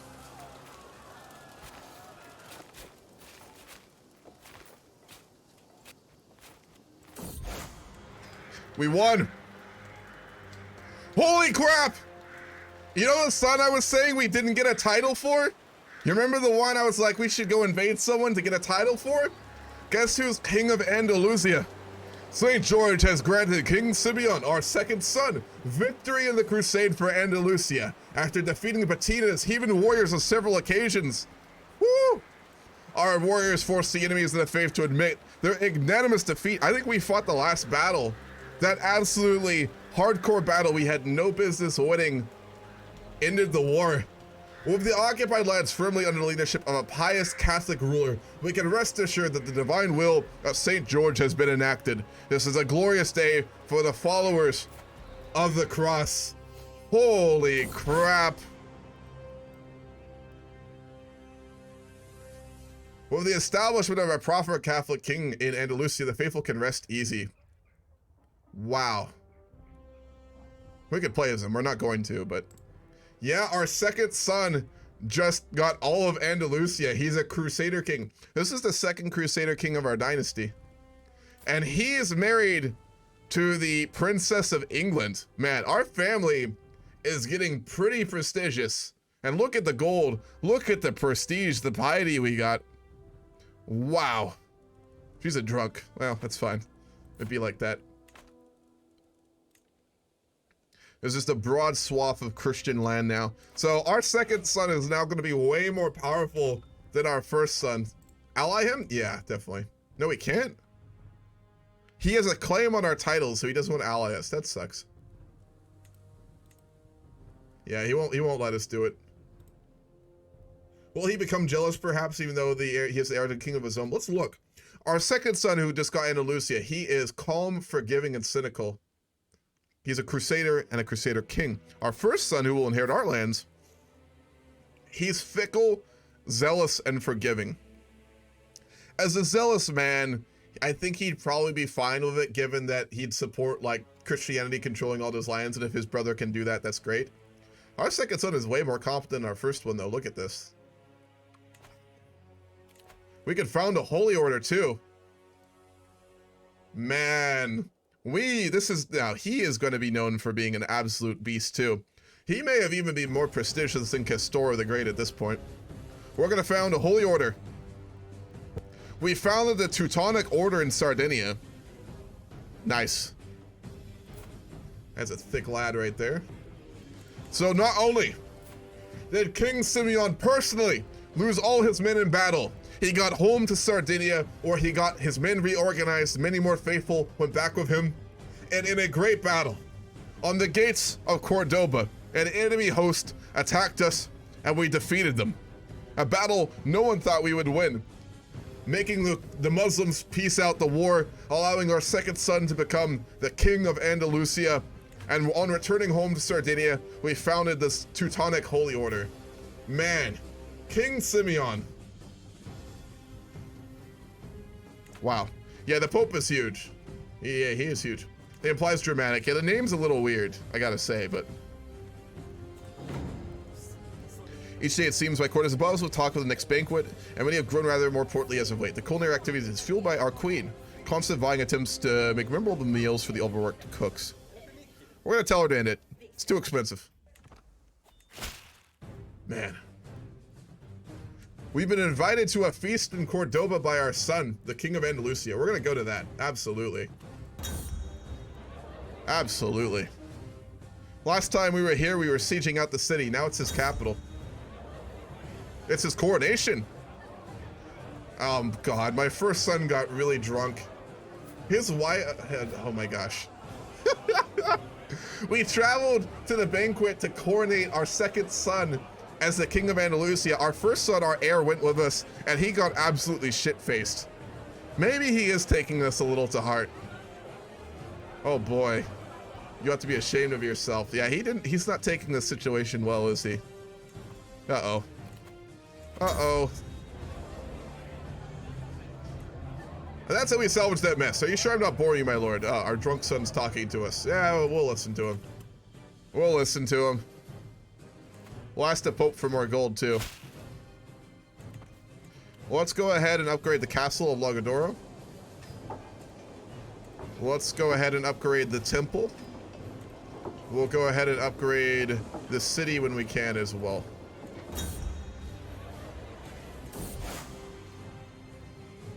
The bishop says the words, and so do I.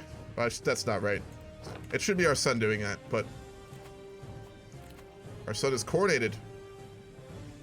God damn it. The emir wishes to release our courtier. He's a giant crusader. He fought well in battle. For 20 gold, we'll pay the price. Is there anyone else that we need to ransom? I don't think so. Huh. You plan to go to North Africa since Italy is basically controlled by the Pope and the HRE? Maybe. It depends on the characters we get in the RP and the way it goes. I'm not planning on it explicitly, but I'm not opposed to it if it happens. The future King Alexander II until he goes and suddenly dies or something. We'll see. Colonization of Greenland. News is spreading like wildfire about the adventures of Erica, who has just returned from a great trip to the west. Apparently she discovered a vast landmass in the west of Iceland, which she calls Greenland. Rumor has it Greenland is actually a desolate, cold land, and the name was chosen in a cunning ploy to attract settlers. Nonetheless, the entrepreneurial minds have taken note of the fact that Greenland is home to large numbers of walrus. Due to the rarity of ivory, there is no doubt whoever controls the trade flow from Greenland will reap great profit and influence, and intrepid settlers have started to make their way there to settle its distant shores. Although Greenland is too far away for us to meaningfully affect its affairs, its discovery and settlement could have a profound impact on the commercial, cultural, and political network of the North Atlantic world. So Nordic leaders are going through like a whole thing. One of the mods that I have has like a whole thing for Greenland, which is really cool. Damn. Erica, goddamn. Girl, you out there. I don't say this enough, but I think you're doing a good job as king, our wife tells us one day when we are walking in the garden. It probably isn't an easy thing having to worry about so many problems every day. Just know that you're doing better than you think. Damn. Our adulterous wife is supporting us. That's nice of her. Hell yeah. We're soulmates. We really like each other. Again, we're ignoring her past activities. Damn. That's nice of her. What's up, note? It does add struggle mechanics. It adds it to a few things, including Greenland. Go ahead and hold court. A provincial merchant steps forward, clearly out of his element in my rich halls. I beckon. Come, man. We don't have all day. Yes, my lord, he stammers. I am Karalu, representing the disgruntled traders and freemen of Puerto Torres. It's one of our oldest holdings. It's the first city we had in Lagodoro. It's changed hand many times. Lagodoro's greatest curadoria. Adamu, our Corridore, is far too inexperienced to have enough understanding of the law, and we humbly ask to be replaced by someone else. We'll tell him to wait for the elections. We're temperate. We'll tell him to wait. Ah, Prince Michel. He was the guy who was taken prisoner in the crusade. Prince Miguel stands before you, his face grave with concern. My lord, the threat of the Holy Roman Empire weighs heavy on my mind. Kaiser Einfried looms across the border, he points, only days from the gates of Ajaccio and the House Torshidoraro, Ajaccio's hearth. That is a thick lad, though. My god. He is as thick as his nation. You must help fortify my lands. Corsican soldiers and fortifications are all that stand between Sardinia, Corsica, and ruin.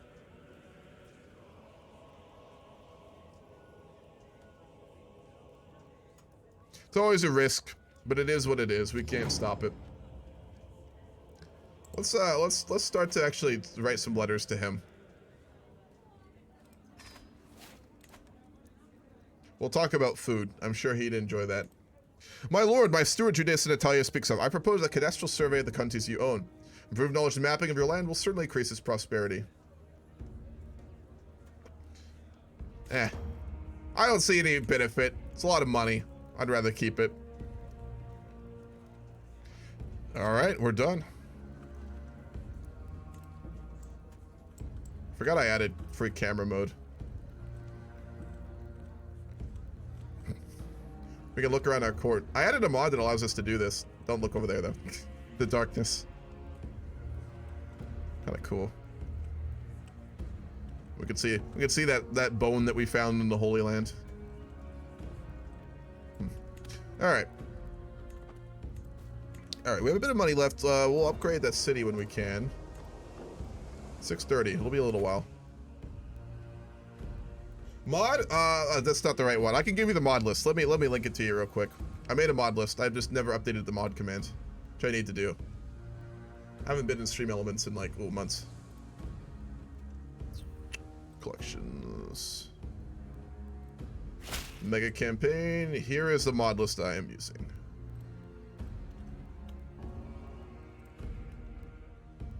What is the Greenland struggle mechanic? It's just over the colonization of Greenland. Jedi Gullies come to our court. So it's a whole system that allows basically like a bunch of events and colonization stuff regarding Greenland. I've never played it out, but one of the mods I have, I think it's the flavor mod, adds it. They add a couple more too. It's really cool. Because like the struggle mechanics from Iberia can be just put into other things by modding, which is so cool. Oh, our wife has architectural expertise. Nice. The Abbeys? Wasn't it Erica who actually settled Vinland? It was Eric, so it's the female version. It's Erica. It's a woman this time around. I was looking around CK3 and saw you're doing a mega campaign. What does that mean? You're going to Stellaris. Yeah, so a mega campaign is where you play through all the Paradox games, or a lot of them. You play through CK3, you play for EU4, you play for Vicky 3. I'm going to wait for the conversion for Vicky 3 to come out. Hoi 4, and then you play into Stellaris. I'm doing it in a roleplay fashion, not like hardcore roleplay, but I'm playing out like realistic characters, trying to roleplay things in a realistic manner. If you've seen mega campaigns, you've probably seen a lot of map painting and stuff. We're not going to do that, but you haven't, obviously. So yeah, it's just like playing out like the course of history completely all the way to Stellaris. There's like save converters that allow you to convert your maps to the different games, except for Stellaris, obviously. But you know, you just make a civilization out of like the end of your world at the end of Hoi 4. So yeah, that's what it is. We're semi in the early stages. We're like 150 years in or so. Pretty early. March of the Eagles. No, not March of the Eagles. Bruno has become a prominent fixture in my court. Oh, damn. Hypercalculic. An expensive one. An expansive one, too. He is there for every banquet, wolfing down everything in sight while complaining about how empty his own pantry is. You serve the best drinks, my lord, he says, after downing another tankard of my finest spiced wines. You are the most just, the most sensible, the best-looking lord. He declares his hand extended for another loan he will never repay. Oh, fuck. We'll make him leave our court. Thank you for the follow, Silmec. We'll go for number 1. We're gonna hopefully get the Avaricious. The Teutons just expanded. That's our holy order. While out on a leisurely stroll, the cry of a particular merchant stands out from the regular hustle and bustle of the street. Greetings, my lord. I have an exquisite assortment of wares if the lord has the coin. We do have the coin.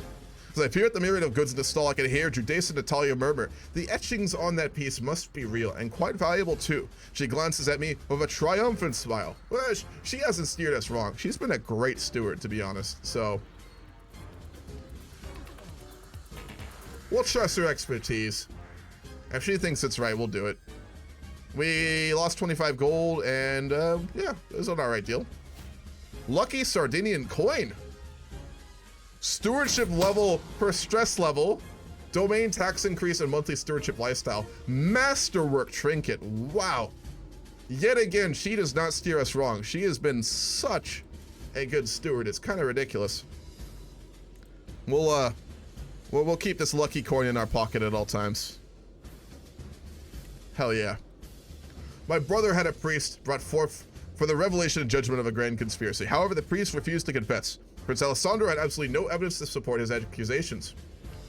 Well, then, as a just man, we certainly wouldn't do anything. So I'm gonna go back to the other soundtrack.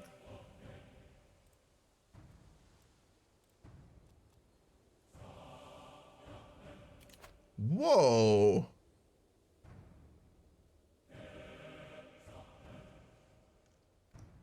We are master traders in the Mediterranean. Oh god, this mod is so cool. Copious amounts of walrus ivory from Greenland arrive in European ports every year. Though we are not directly involved in the colonization of Greenland, we can still profit handsomely from this trade. We have a connection, remember? Our son, the one who's now the king of Andalusia, is married to the daughter of the king of England. He was the one who colonized Greenland. So we have a very close connection with the people colonizing Greenland. So as a trading mercantilist culture and a group within the Mediterranean, it would make sense that we could get trade routes to England to buy their ivory and run it obviously safely through the Straits of Gibraltar, given our son is the king there now. So, oh my god, this is gonna be lucrative. If we become the chief exporter of carved ivory outside the Nordic Sea. Greenland supplied the majority of ivory used by Europe from the 11th to 14th centuries, and the two main centers for carving ivory made from walrus were the workshops of Trondheim in Norway and Cologne in Germany. I remember reading about that in a history class, actually. Previously, historians thought that Greenland's ivory was seen as a cheap alternative to elephant ivory, but most recent research suggests they are valued in their own right, and exported possibly as far as the Islamic world in Asia, for instance. We become a European ivory carving center. A large portion of the walrus ivory produced in Europe is shipped to this region of Europe. Here, skilled craftspeople carve beautiful works of art to export along Eurasian trade routes, which we would obviously have. And as such, this region is considered a leading entry port to the manufacture of carved ivory in Europe. Holding taxes, development growth.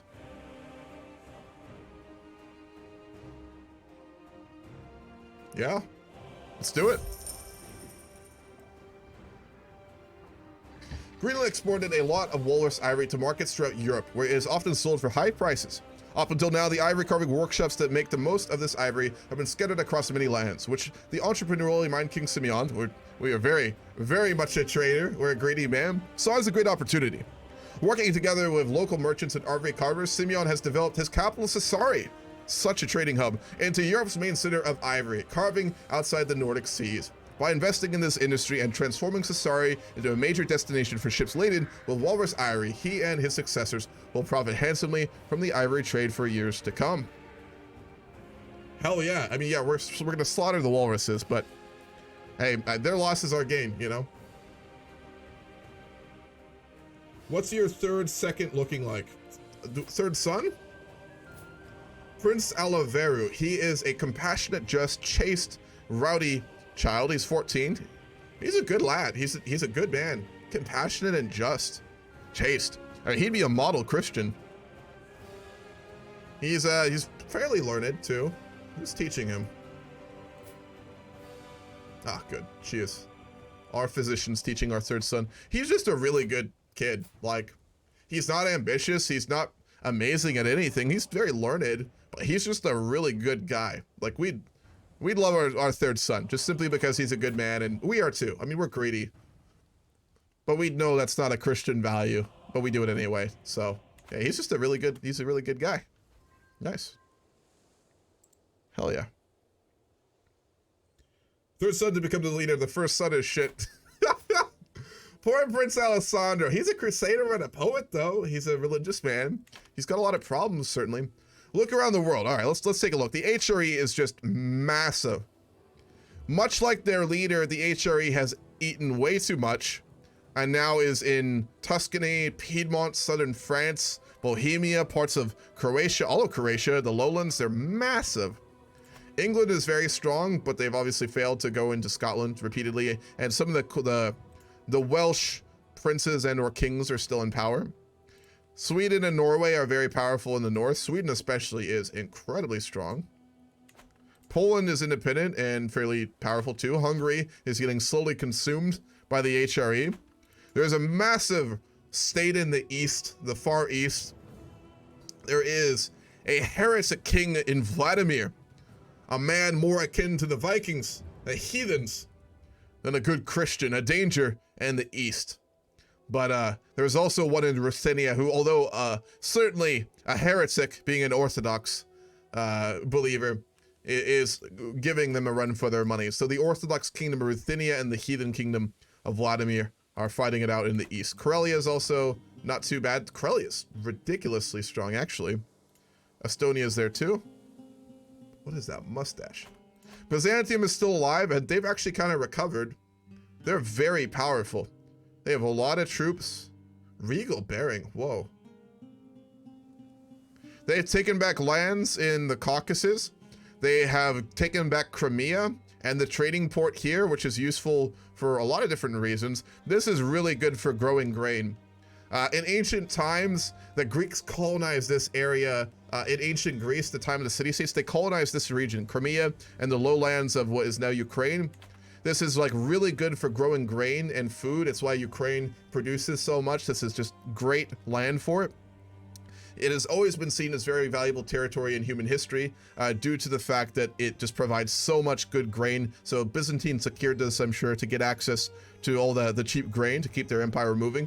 And given they control the Hellen port, they have no issue getting that to their empire. So they're in good shape. They've also pushed a lot back into the Balkans. And they still control Crimea, Crete, Cyprus, and even parts of the coastline of what is now Syria and Lebanon. So they're in good shape. The Seljuks are massive. They've conquered most of Arabia besides the Holy City at this point. The great Muslim empire in the east, they are incredibly strong. Still the same dynasty rules too, House Seljuk. Their word is just dread. It's about right. Legendary bloodline. It is the Italicos dynasty that rules in Byzantium. In the east, the Mongols did appear for a time, but it appears that the Chinese have gotten it back under control, and they have their successor states out here, bordering us as well. Mongols never got to where they did, at least in this time period. We'll get the full invasion later. I have the Mongol invasion set to on, so we'll get that at some point. And the mod that I have makes it much worse. So the Mongol invasion will be pretty hardcore. Get ready for that. We got a little bit of time before that happens, I think. And then India is just a lot of centralized powerful kingdoms, but we know very little about it, obviously. The Fatimids still rule in Egypt. Beyond that, yeah, that's the state of the world. Pretty interesting, to be honest. It's an interesting one. How did the Shaybanids take over Kashmir and Xinjiang? Conquest, I'm sure. Oh, he's disfigured. Well, this is an interesting guy. He's Muslim. He's a sultan. He's a Sharian. 38 learning. Disfigured. A twin. A desert warrior, whole of body. A theologian, a famous reveler, a wise man. This guy has had an interesting life, but we know nothing about him, so not really relevant to us. Yeah, wow, it's an interesting world. And then obviously Italy is primarily controlled by the Pope, who our first leader had, let's go with a bad relationship with. There was a very famous poem penned to the Pope after he labeled us a coward in the Holy War. Or was that Galu? Was that Andrea or was that Galu? I want to say it was Andrea, but I could be wrong. But after that initial issue we had with the Pope, the Kingdom of Sardinia, the Dukedom of Sardinia has always had a good relationship with them. So, yeah, that's the state of the world. Karelia is very strong. Yes, it is. Poor Francis happens every playthrough no matter what. Yeah, they get screwed. I will, when I save convert to EU4, I'll probably buff them a little bit. I'm gonna edit the save file a lot just for some interesting stuff. Wait, the Romanov faith reformed, did it? Unreformed. Orthodoxy is organized. Let's look at the religious map mode. That's actually interesting. Tengri. Whoa, Tengri is still down here. This religion, which I've never heard of in my life, Ukonusko, a Finnic pagan belief. has actually been really powerful. It's still really influential in Eastern, like the Russian region of Eastern Europe. Ireland is still insular. Catholicism is all across England. Iberia is still very split, but now we have our son ruling, and I'm sure as a good Christian Crusader king, he will be converting back to the light of Christ. We've got Catholics in North Africa. The Jalayar Emirate is actually Christian. That's interesting. Ismail faith rules in Egypt. The Asharis are much more powerful under the Seljuks. Orthodox is fairly influential, but the Catholicist branch is definitely way more powerful. Lots of Tengri up there too. Damn.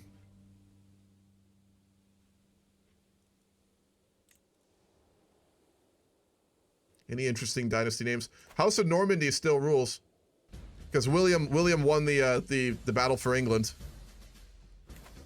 The Pius are in charge in Poland. Interesting. Our family is in Iberia. The Yemenas still rule in Galicia and Leon. Yeah, wow, interesting game. Byzantines are an overlord of the Black Sea, since most of the nations of the Black Sea don't have ships or don't have that many ships. Yeah, the Byzantine navy was probably the best in the world at this time. It was incredibly strong. Boygan is the Mongol house, though. What the hell? I've never heard of it. Are they like a well-known historical family? Are they supposed to be in Central Asia? Yes, they are. It's always bothered me that the Finnic people and CK3 literally look Asian, which is really at this time they would be more mixed. Yeah, it's true. CK3 doesn't get cultures entirely right. Vladimir's king looks scary. Yeah, he does. He's, oh my god. Imagine coming across him just in the forest with a bow and a sword. You were not gonna leave there. Vengeful, callous, diligent, and a giant. He is the child of a concubine. And man, he gives new meaning to the word mean mugging. The words mean mugging. There's two of them. Shit. Tigray is Crusader. I realize now, the first Crusade in the CK3 game was the failed one. Yes, it was, where Jeddak Andrea participated. Yeah, when he became a Crusader, he was labeled a coward after being captured in the Holy Land, but then he went back and he proved himself to be a Crusader, and he sent like a shit-talking poem to the Pope. Cultural map mode. Occitanian, Andalusian, Sicilian strong, Sardinian, pretty strong. Gaelic is still very prominent in Scotland, nice. Good mix in Germany. Cisalpine in north of Italy. Persians are still around, but just barely. Damn. Hopefully they're kept around. Persian culture's amazing. Turco-Persian, the hybrid culture, has taken power under the Seljuks there. It's a hybrid between the Turks, who obviously conquered under the Seljuks. I mean, the Persians were originally from the steppe. They were Turkic originally, but they had a separate culture. Bedouins still strong. Armenians still there. Interesting. Yeah, the Finns are very strong. They are very strong. Russian culture is huge, though. Look at that. Yeah, it's the state of the game. God damn, this is why I love mega campaigns. Shit gets so fucking interesting. We could become a strategic commander. The commander is the wisest soldier in every army. Removing myself from the fighting and frequent dangerous events of the battlefield might serve me well to instead focus on more strategic command style. Let's do it. Hell yeah. All right, we're going to continue to save up to improve our city holdings in Lagadoro. Can we rebuild Carthage? We'd have no reason to do so, Curse. I mean, like, how would that make sense, though? Because Carthage was one of the ancient, like, you know, cultures, of course. But we're not originally from North Africa. I mean, I guess we could, like, you know, say at some point that the Sardinians that still exist are remnants, the only true remnants of Carthago culture still around. But given that the Romans tried to get rid of them so harshly and how we have a lot of Italian influence, I don't know. We could, I just don't think it makes a ton of sense. Balkans is a mess. Yes, it is. Am I reading this right? Aragon. Aragon, not Croatia. They're not in the HRN anymore, though, so that's good, I guess. House of Bjorgen was Genghis Khan's family. He shouldn't be around yet, should he? That's weird. Because the Mongols did show up for a minute, but hold on. When did Genghis... Yeah, he's not alive yet. Well, actually, no, he would be alive right now. He doesn't get power for another 8 years. Again, I have a mod on that should make a full-blown Mongolian invasion be really crazy. So we should get that in like a decade. We might get it today. We got another hour and a half to go. Choose your nation reward. Can I force you to play as a nation in any Paradox game? No, just the ones I normally play. I'm not gonna waste time like playing some like random ass Paradox games. So no. I do have the right to veto those. Like choose nation, like I'll let you do it. But if it's just something really I don't want to do, I'm not gonna do it. So, like you can't use that just to make me do meme playthroughs. I'm not gonna do that. Wonderful. We're actually speaking with the Kaiser now, and he likes us. The line he was born into it existed before him. Gotcha. Did Genghis Khan's father rule a sizable chunk of Mongolia? Didn't he? I think so, because he had like the whole falling out with his brother. Golden plum. Look at that income. All the stress, the greedy nature. We're extracting so much money. I want to remind y'all, we only have one holding. We only have Sassari. Ardara is the Teutons, so. Yep. What's our culture working on right now? Knighthood. Yeah, that's about right. We haven't had a very learned king ever though, so, or duke or archon or anything, so our tech will go pretty slow, which is fine. I don't want to speed rush it. Man, his intrigue is 0. Look at that. That is a lot. All right, I'm gonna go to the bathroom. I will be right back.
We have a further ancestor of Genghis did try to unify Mongolia, but didn't really go anywhere. Well, perhaps in this timeline, he just got a little bit further, you know. We should still get that event, I hope. Basically, every single strong nation claims to be the successors of the Romans. Yes, exactly. So I don't see anything wrong with proclaiming ourselves successors of Carthage. That's true.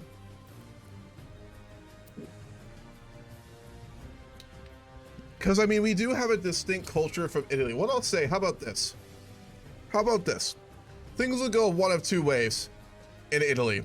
Either we're going to have good relationships with the Italian leaders and we'll become like, you know, kind of working with them, right? And be more Italian culturally, because Sardinia could go either way. Or we'll begin to have more hostile relationships with the Pope, the leaders of Italy, and we'll start to go more and more away. So if we get closer to Italy, we'll be a part of more like the Italian culture. We'll claim succession from Rome, you know, we'll work with them and stuff. We'll probably form Italy later on in the game. If, however, we become more hostile to Italy RP-wise, and we begin to become more and more independent and hostile to them, then we'll go for Carthage. I don't want to do a poll on this one. I want to let it go naturally on this. Like, if we become close with Italy, we'll go more the Italy path historically and stuff like that. If, however, we become more hostile just to events, I don't want to, you know, make it happen one way or another, then we'll go for Carthage. I think that'd be a little bit more interesting. We'll let the game and like the RP and the characters kind of decide a little bit more that way. Normally I would do a poll for something like this, but I think it'd be more interesting to kind of let this go naturally based on how we interact with Italy over the next couple hundred years, you know? If you get what I'm saying, I think that'd be kind of interesting. We can go either way with it. But if we do get more hostile to it, we'll become very independent culturally, we'll become more hostile to mainland Italy, and then we would claim to be the heirs of Carthage, and that we are almost full-on rivals with them, right? So, we are a trading empire, that's true. I'm thinking of buying either CK3 or Vicky 3, both seem good. I'm second guessing myself about Vicky. Which one do you suggest? Dog, I like both of them a lot, so I couldn't even begin to say.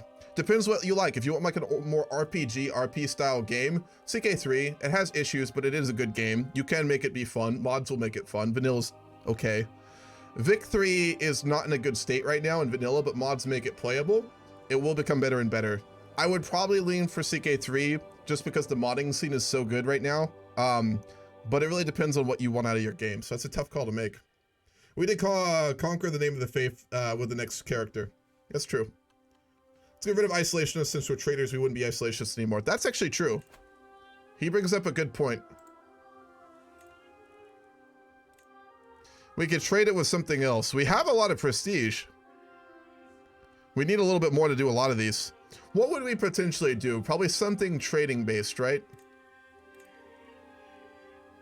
Chivalry, dexterous fishermen, equitable, expert artisans. That we might want to go for expert artisans, given that we're beginning to become renowned for our carving of walrus ivory from Greenland.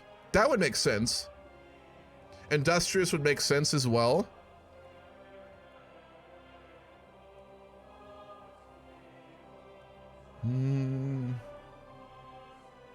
Seafarers would make a lot of sense. We'll do a poll for this one, for our next tradition. I will make a poll for this. If you guys have any suggestions, I'll add them in here too.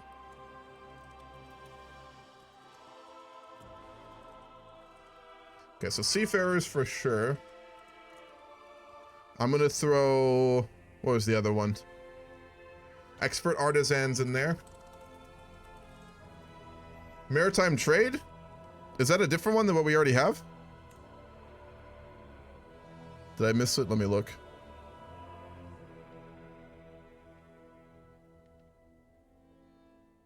Because we have maritime mercantilism. Experienced whalers. I missed that one. Oh yeah, no, you're right. That's an interesting one. Whalers. Dexterous fishermen.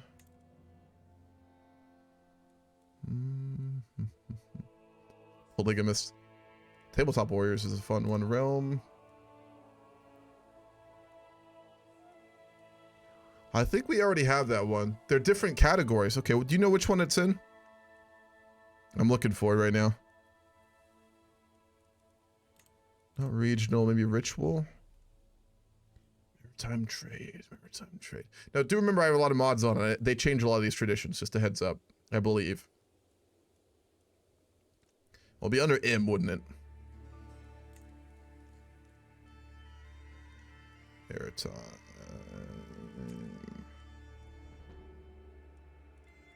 Realm.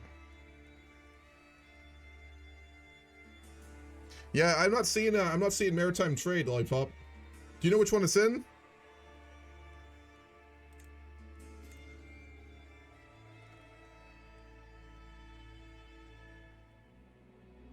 There are no whales in the Mediterranean. I thought there were in this time period, Curse. Weren't there whales in the Mediterranean? Whales.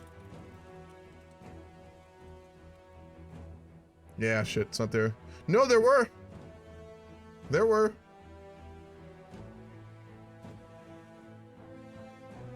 There absolutely are. Yep, there are a lot of them. They're not the huge ones that you think about when you think of whaling, but they are here. All right, let's see. Any other ones? Did I miss any others? Religious freedom since we're traders. Is that one of these?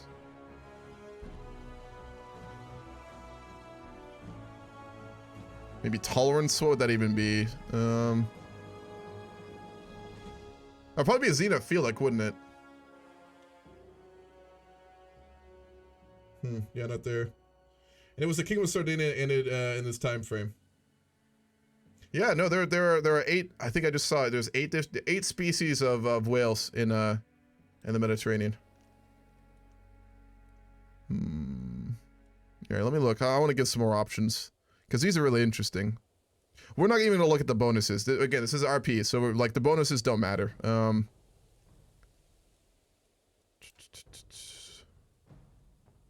Concubines.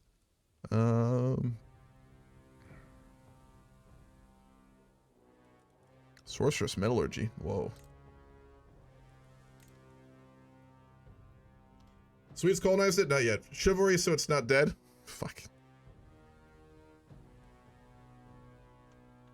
Try to look for, like, any ones that would more fit our sort of trading stuff. Family business. The culture encourages businesses to develop along familiar lines, each generation picking the tools and techniques of the trade. I'll throw that one in the pool. That would make sense.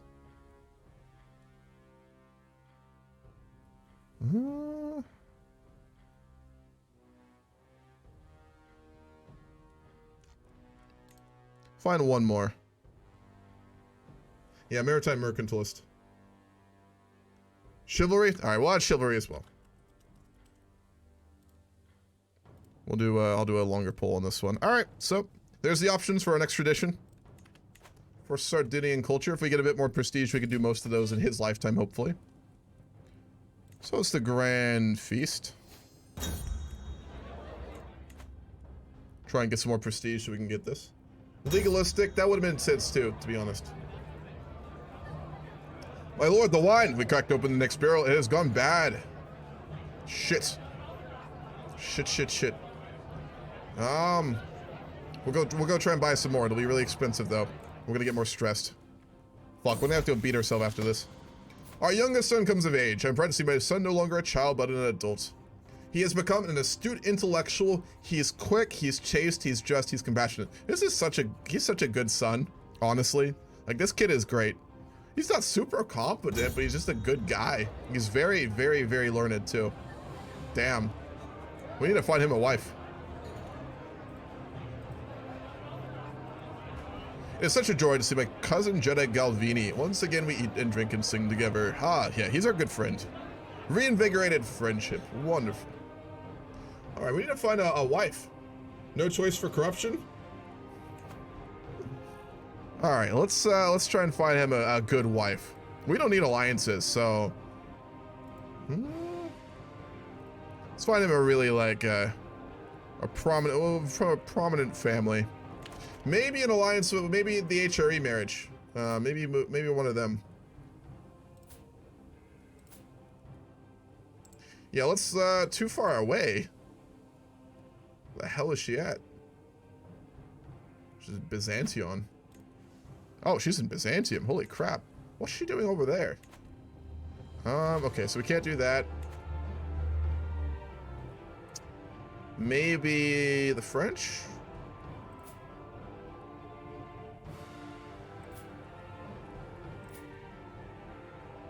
Already betrothed? Maybe the Byzantines?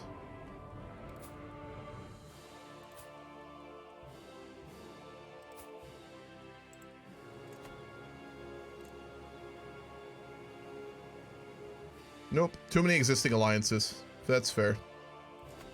What about the Christian emirate in Sicily? Shit, she would have been amazing, but nope. What about her? She's a Christian. They're just Arabic culture. Yeah, good. All right, we're gonna marry our third son, our youngest son, the really nice guy Aliveru, to the third daughter of the Emir of Sicily. However, he's a Christian, so he's just culturally distant, but nearby. I'm sure we trade a lot with them, given that Sicily, there's all sorts of resources there, lots of mines in Sicily and stuff. So, yeah, that'd be a good one. Grow our bonds, makes sense. Seafarers, okay, yeah, we can do that. Okay, let's see if we can perform it right now. I think I was in social, right? Yeah, we can do it right now. Seafarers. Or not? We have to wait another 42 years. Oh, that's a shame. We can do this, but we'll have to wait a while. We have to wait until 1240. So it'll take a little while. So what the last person did there? What were the results? Now I'm kind of curious. Oh, Seafarers won by a lot. Damn, okay.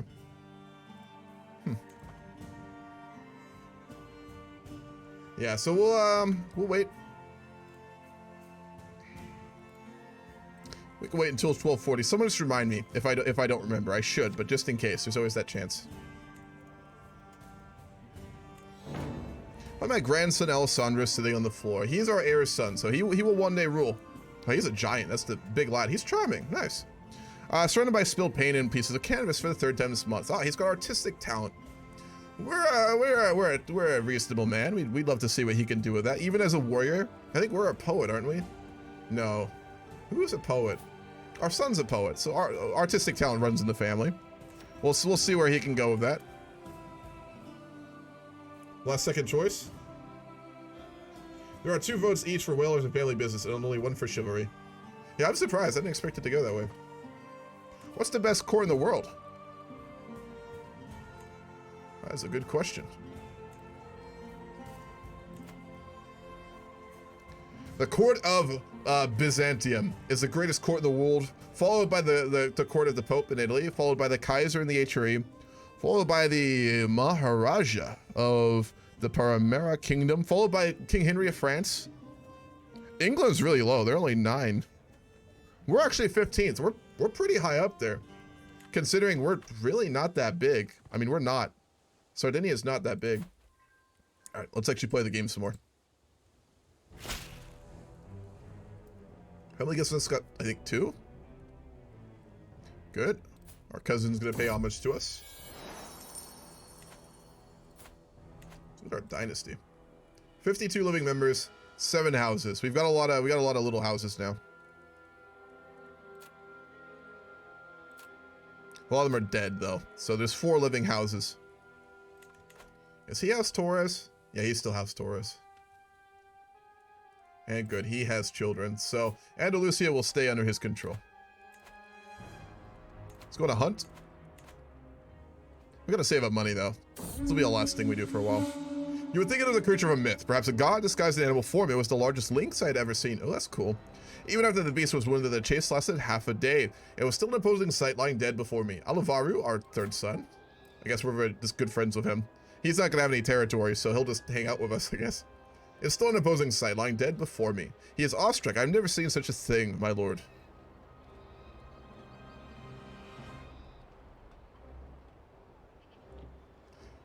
We love our son. We'll give it to him.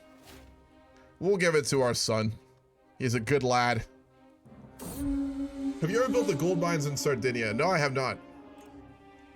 You can do that in Cagliari, I think, right?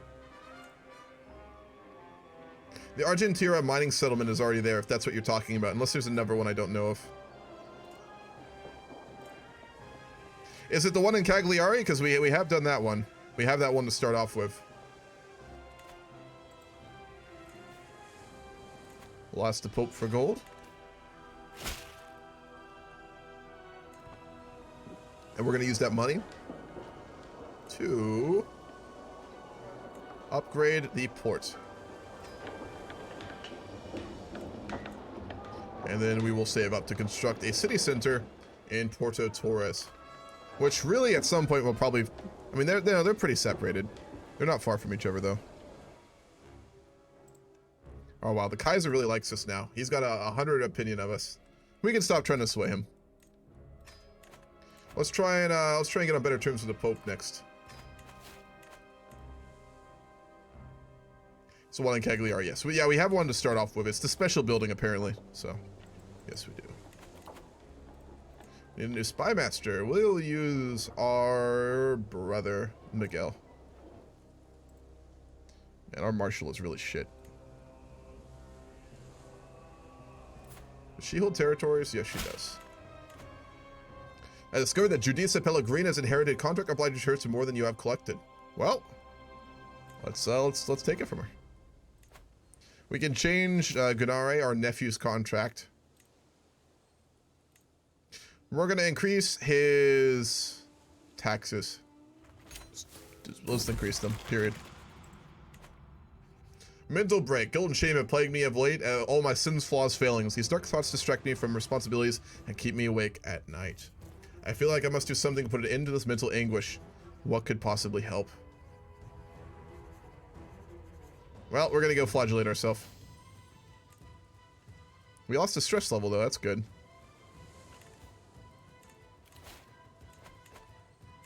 Our physician is taking care of it.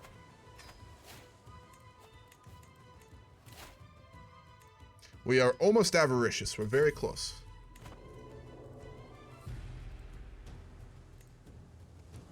Do we have the money? Yes, we do. We're going to upgrade our city. We're going to make it a city center. Wonderful. What's the development like now? 39. Pretty good. 15 years. The Kaiser, the Kaiser's a thick lad, Selmek. He's a big boy. He's a big boy. He's a drunk too. Lively feast, yeah, I bet. Fuck. Directionally challenged. That's beautiful. Directionally challenged. Oh boy.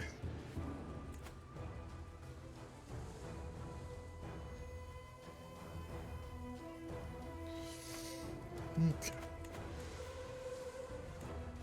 Let's repair our artifact.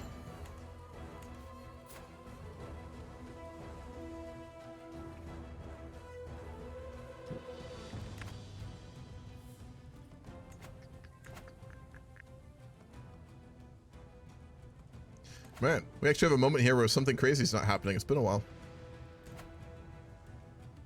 We have the money. Let's get some more court positions. We don't need a court tutor. Actually, it wouldn't hurt. I think that affects our...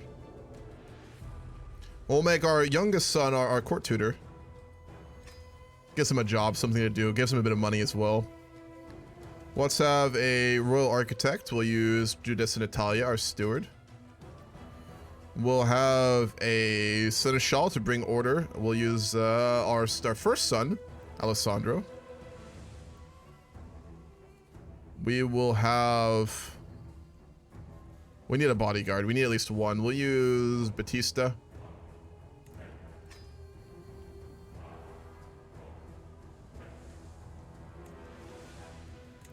And let's see. A personal champion wouldn't be a good idea. We'll make Vurun our champion.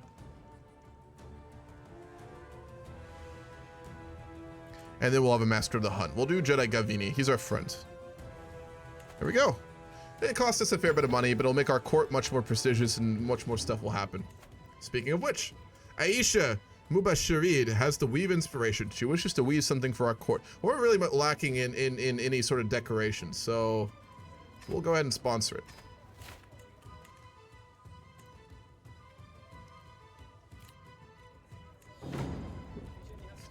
Why would you honor my son with position at court and not me? My knight Matthias is livid. Because he's our son. That's why. Fuck off. That is unreasonable. We're not going to listen to that.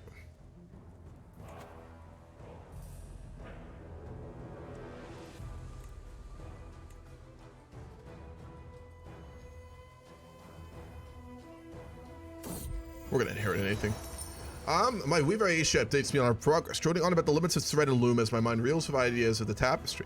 Weaving may not be my personal forte, but that doesn't mean I can't see how my money is spent. Now we'll let her do what she's doing. We don't want to interrupt her. We are 56 now. We're getting up there. Wife's 59. Our son who will inherit's 35. He's gonna be a little pissed he's this old and not getting to inherit. Our father was the same way. King Alessandro inherited, I think, at like 45. So he only ruled for a little over 20 years. We inherited much younger. List. We'll hold court again. I recognize the next set of positioners immediately. They are Melisande and Queen Oda, my wife, a pair of well-known for their intense rivalry. Worryingly, they're not arguing with each other. My lord, said Melisande, we have here to tell you the rumors the behavior of Queen Oda reached the ears of the people. It is unacceptable that the wife of our rulers morally degraded themselves. We demand you address this issue. What has she done? Known criminal. Like, oh, they found out about her cheating on us.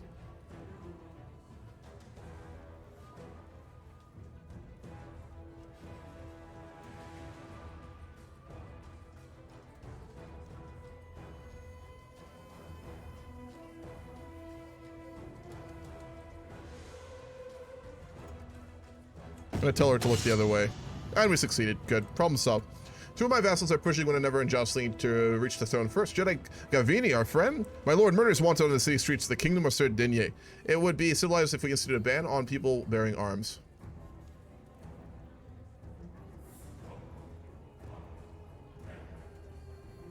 Prince Miguel kicks him out of the way. Safety as each man's learning to protect themselves. Carrying weapons will castrate the town people.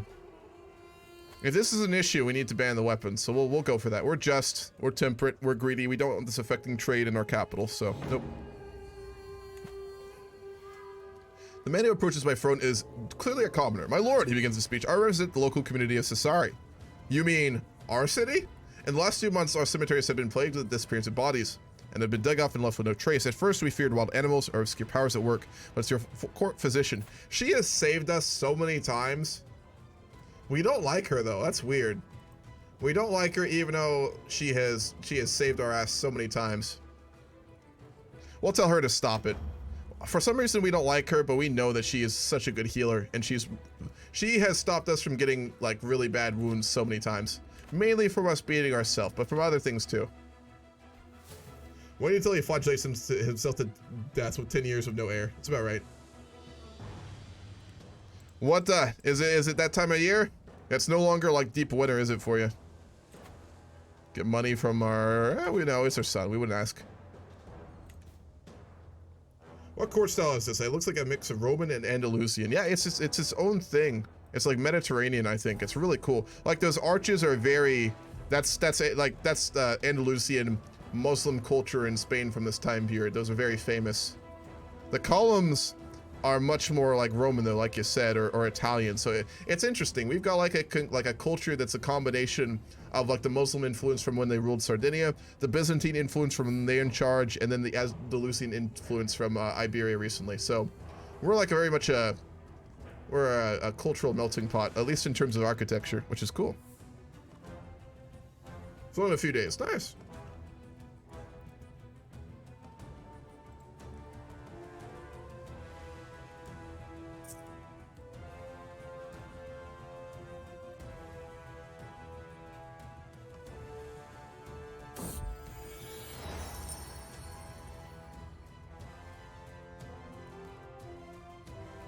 Judas and Natalia and Prince Miguel are among the most powerful vassals at my realm. I never knew how to keep them happy, so they don't go through stirring up trouble. Perhaps flattery is the way to go. Anyone would be pleased to have something made in their name, wouldn't they? I would have the right to do in the making. We'll name it after Judas and Natalia. We can name it both of them. We'll do both. They've both been like really competent ministers for us, so we'll do both. Apparently we can get away with that. Why not teach your heir's son? He's 9. We could. He's got a martial education. We don't want to teach him. We're not a good martial, but we can find someone who is potentially. We'll get Matthias to teach him for now. We need to find a. We'll do it for now, but we need to find someone else. We need to send for an able warrior to teach our grandson. Let's take a look. Let's put out a call.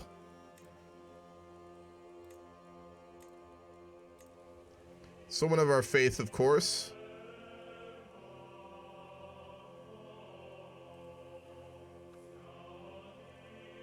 Not a ruler. Adults. Male.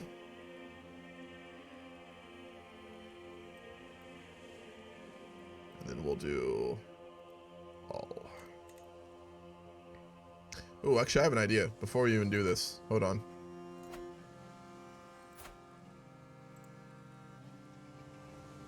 We can't get him to have a ward. I'd love to send our grandson to be taught by the Grandmaster of the Teutons, our holy order, but we can't do that, unfortunately.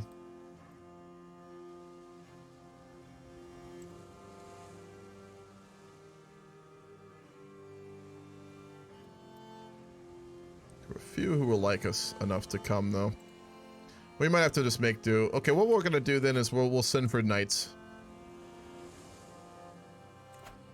And hopefully get someone suitable to teach our grandson. Because he's being taught to be a warrior. A strategy. Oh.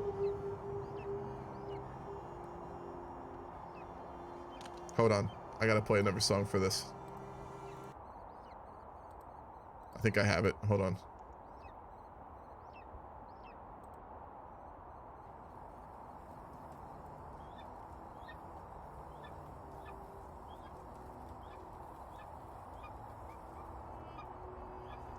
Yeah, here we go. Word has reached me that a new leader has risen up among the barbarian tribes of the distant steppe. The Khagan Temujin has declared himself the ruler of the universe, Genghis Khan, and has sworn to conquer the entire world. He is not the first to make that threat, but the story goes that the Khag rise at the head of a horde of invincible horsemen that cannot be killed. There he is. Greatest of Khans. Athletic, open terrain expert, flexible leader, master hunter, brilliant strategist, callous, diligent, ambitious, 27 martial, 40 prowess, 25,000 prestige, 32,000 men.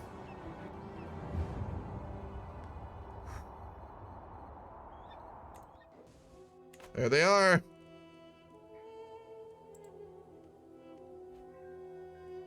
I don't know where he's at, though. He's somewhere over there. Oh, no, they're there. The Mongol Empire.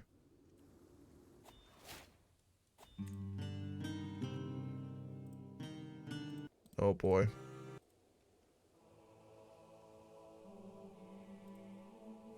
Well, good.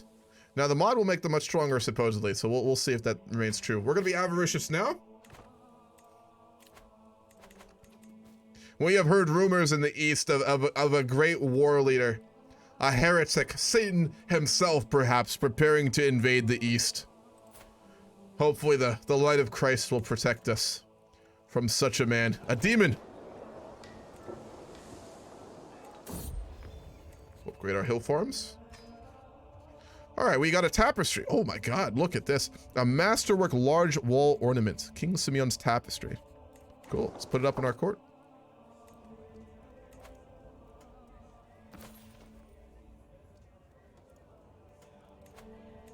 Does it not show up? Aw, I think it's bugged.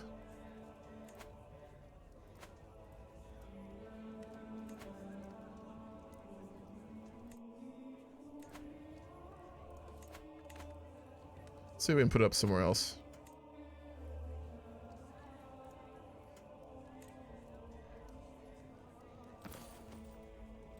What if we put it over here? Ah, it's bugged. Okay, that sucks. Unfortunate. But we still get the bonuses. He's gonna get more men. I hope he comes all the way to Italy and conquers the Atrian and burns the Vatican. Well, I don't know about that, but I want to see him do some crazy shit, that's for sure. All right, our well, we have another granddaughter, Giuseppa. That's not a Christian name. We'll go with Sarah. That's biblical. We don't want any of these heathen names for our family. Unacceptable. All right, let's see if we got any more knights we can get to teach our. Oh, interesting. Saib, he's not what we're looking for. How is all of our fucking soldiers? They're not like, they don't have martial educations. He's not bad. Oh, oh my god. Arnold van Grimberger. He's a skilled tactician. He's zealous, brave, and honest. You'll do. You will do quite well. Let's have him teach our grandson.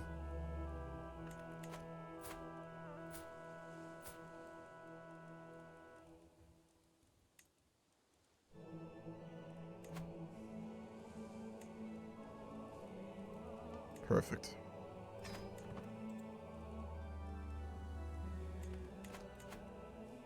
See if he accepts. Beautiful.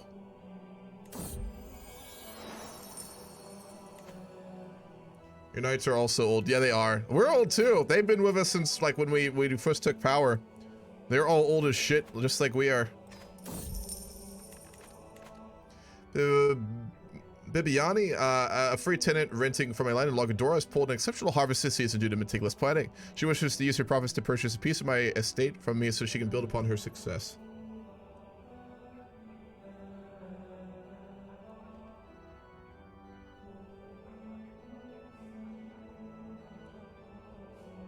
I mean, if we make money off it, we'll allow her to do it. Oh, the Pope just died. We got a new Pope. Oh my God, he's 16. Pope Innocentius III. Cynical, greedy, and chaste. Greedy. He's our kind of guy. He's intelligent and an insightful thinker. We're gonna try and befriend him immediately. Interesting. He inherited at 16. Wow. He's Andalusian. He's from Iberia. Wow. That's interesting. Nope, that's not what I want to do there.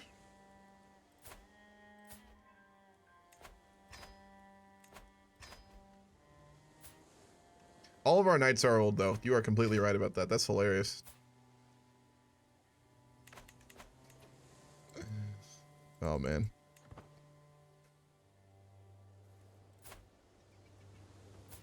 How's our son doing? Magnanimous zealot. He's not the most impressive, is he? Zealous! Aha! Our grandson has become zealous. Oh. Following the discovery of Greenland by Erica, there is now talk about lands to lie even further west. That's crazy talk. There's no way. Based on reports from sailors blown off course, however, Greenland is already a great distance from the rest of the world. So few would want to take the risk and travel across the sea until now. News is traveling from the northern seas about an expedition sponsored by King William. Man, this dude is doing a lot, isn't he? To explore the western seas to see what lands lie even beyond Greenland. The expedition will be led by a certain adventurer by the name of Margaret. What most people are doubting is not whether anything can be found, but rather if such lands exist, will be worth settling. Of course, there's only one way to find out. Whoa, they're gonna try and go west. Crazy talk. They're gonna sail off the edge of the world and die. Silly things. Silly notion. The strange sensation comes over me again all of a sudden. I feel as if out of nowhere someone had been saying something unflattering about me. Oof. Oof. Those insecurities. You have an inspiration to make a chest. Yes, we'll do it. We will sponsor this.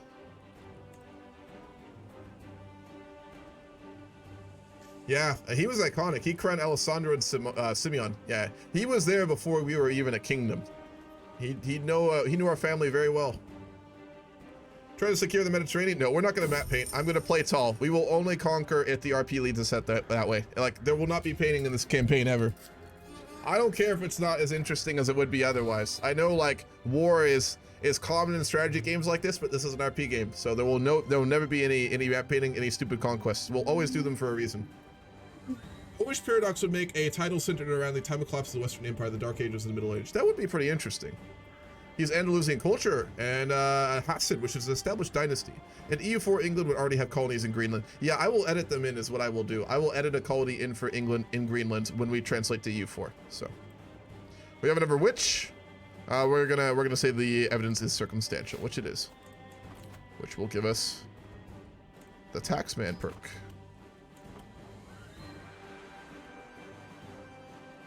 I know, it's crazy talk.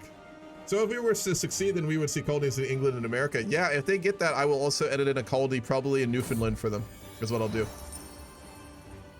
This is an RP game, or your typical eat everything inside game? If the colony survives. That's exactly true, it might not.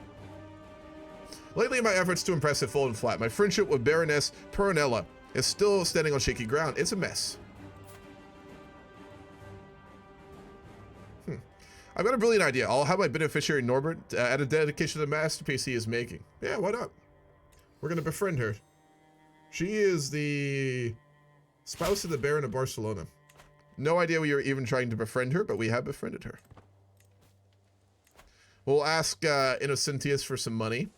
He's got plenty. He has got plenty. It's fine.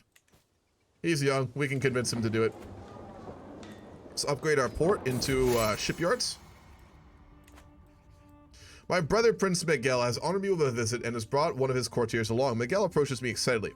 Well met, King Simeon. It pleases me to see you are thriving here in Lagodoro. It occurred to me that Christolu here might be of service in your court. He is an incredibly talented diplomat. Oh, he is. My gosh, 19 Diplo. Oh man, we really have such a great court. Oh, we also just got a lot fatter, but that's fine. Sure. we'll definitely take him. Our advisors are so good. It's kind of wild. Mainly Gavini and Natalia and Miguel. They've been like iconic our whole life. My trusted servant is on his deathbed. His death will come as a blow to many of us, as we respected the old man for his patience, humility, and wisdom, which he tried his best to impart upon us. I and others are at his bedside as his final hour draws near, and I ask him if he is afraid at the end. End? No, the journey doesn't end here. He smiles gently. Death is just another path, one that we all must take. The gray rain curtain of this world rolls back, and all turns to a silver glass, and then you see it, white shores, and beyond, a far greener country under a swift sunrise. He looks at me serenely before closing his eyes. Several hours later, he passes away. I stay by his bedside for some time, contemplating his words. That's heavy. Damn. That dude walked into death not giving a shit. You gotta respect that. I noticed that Gerard was looking rather melancholy today, sighing a lot and having a clear expression of dejection and sorrow written on his face. Perhaps he's in a bad mood. I don't even know who this man is. They're gonna walk away. I don't know who that man is. That's rough, but we're busy. We're a king. My lord, look at the wood. The grain, the density. I have never seen such fine quality before. My beneficiary Norbert breaks away from our market procession to accost the merchant selling the coveted item, ecstatic over his find. With this, my project would reach new heights. I could create something truly marvelous. We're gonna haggle for it. Yeah, we succeeded. Nice. We didn't get the price down, but we feel good about ourselves. That's what matters, you know. We'll make Kiradore Karulu our new steward. Oh no, she died. I think she was from Tortoli, wasn't she? Or where was she from? Yeah. Judessa Natalia has died. We're getting old. All the people that we grew up with and who we've ruled Sardinia with our whole lives, they're all starting to die right now. Fuck, he'd be feeling that, wouldn't he? But she was our steward. She was a rock for us, like, our whole reign. She did so much for us. And she just died. Damn. Yeah, he's 58. He's at that age. My vassal, Kiradora Karula, accosts me. Well met, my liege. I have heard of your patronage of Norbert the carpenter. They say he's making a chest worthy of a king. Please take this to him and give it to him. I wouldn't want to miss a chance to add to the masterpiece. Yeah, we'll do it. Why not? Yeah, we're getting up there. His health's still really good, though. No, it's not. Because he's flagellating himself. Fuck. You are ailing. Yeah. All of our old friends and family are dying or dead. And we definitely know we're well on the path. Oh my gosh. My lord, my beneficiary Norbert gestures to me over an object covered in fabric, with a wide grin on his face. I have toiled many days and nights, and finally my work is done. He whips the covering off and my eyes grow wide as I see what's hidden beneath. A chest of masterful craftsmanship is constructed from walnut planks. The wood has been sanded to a smooth finish. Ooh, famed furniture. It will literally increase the grandeur of our court by 3 because of its renown and piety. The Sardinian chest. Wow.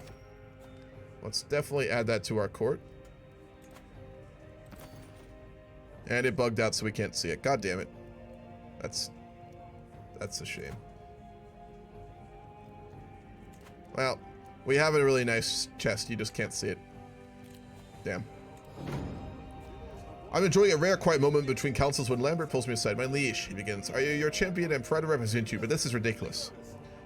I can't be expected to do my job with this clumsy bar. Oh, he wants a better sword. He did just make that chest for us. We're greedy, but we do it. We like him. He made us like a literally famed, an item so famed in the Mediterranean. We'll be famous for it, so we'll do it. We have the money too. Oh no. What's the best season? Wait, what's the pool? The season of what?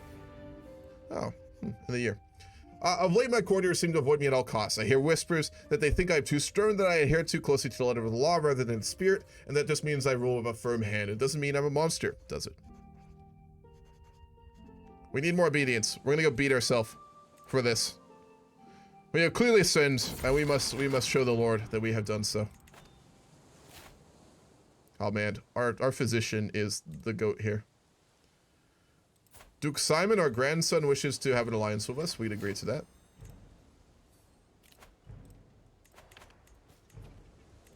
Demand payments from... No, never mind. That's like no money. We won't do that. There's no reason.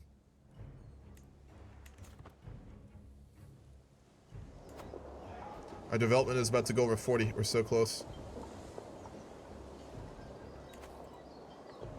The Pope likes us more. He really likes us now. We like him too. Maybe culture mixed with the Maghrebi since they are seafaring and traders. Yeah, but we need to have more relations with them. We just really don't. I mean, there's the leftovers of the Muslim culture in Sardinia from when they ruled here, of course, right? But, ooh. Hold on. Hold that thought. The discovery of Vinland. The brave adventurer Margaret and her crew have returned from their expedition to explore the western seas, confirming rumors that lands to the west of Greenland. According to reports, they discovered 3 new lands. The first land they passed through, which they named Helluland, is dominated by flat stones. The second land, which they named Markland, is full of mighty forests and white sandy beaches. The third land, that they named Vinland, is filled with grapes and fertile meadows, and could be settled one day. It wasn't so far from Europe and lacking in other valuable resources. Wow, the King of England is discovering Northern America right now. Perhaps some overly ambitious fool will attempt or likely fail to permanently settle this Vinland. But many sensible leaders might see value in exploring these lands, particularly Helluland, Markland, and find local allies or goods to trade. Who knows what will happen next in the world of the North Atlantic. Wow. So England just discovered, what would that be? That'd be like just really northern Canada would what that would be. Wow. My pronunciations are bad. Well, I'm not a Norwegian, so I'm going to still call it Vinland. But yeah, I don't think we'll mix. We need more valid reason to do it, Dolphin. If that comes along, sure. But as of right now, I don't think there's... We aren't that, like, close to the culture or anything, you know. I mean, we're pure Sardinian.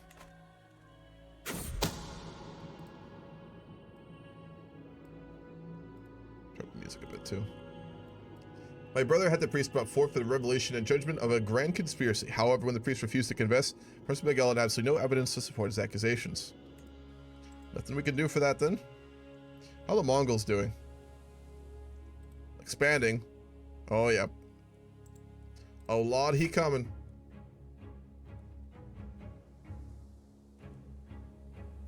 Did Genghis Khan die? Did Genghis Khan die? No, come on.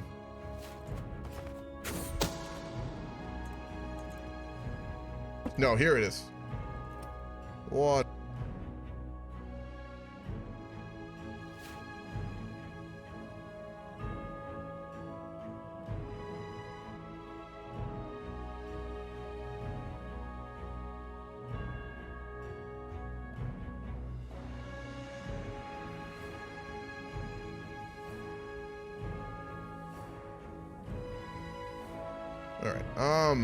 Yeah, so no, they're still here.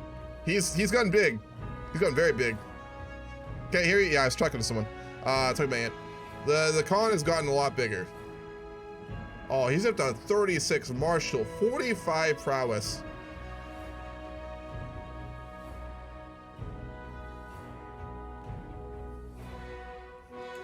Oh boy.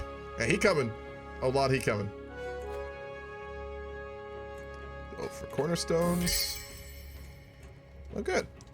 Our youngest son has been married to the daughter of the Emir of Sicily, who's a Christian. So wonderful. We'll host her wedding. We love him. He's a very good son.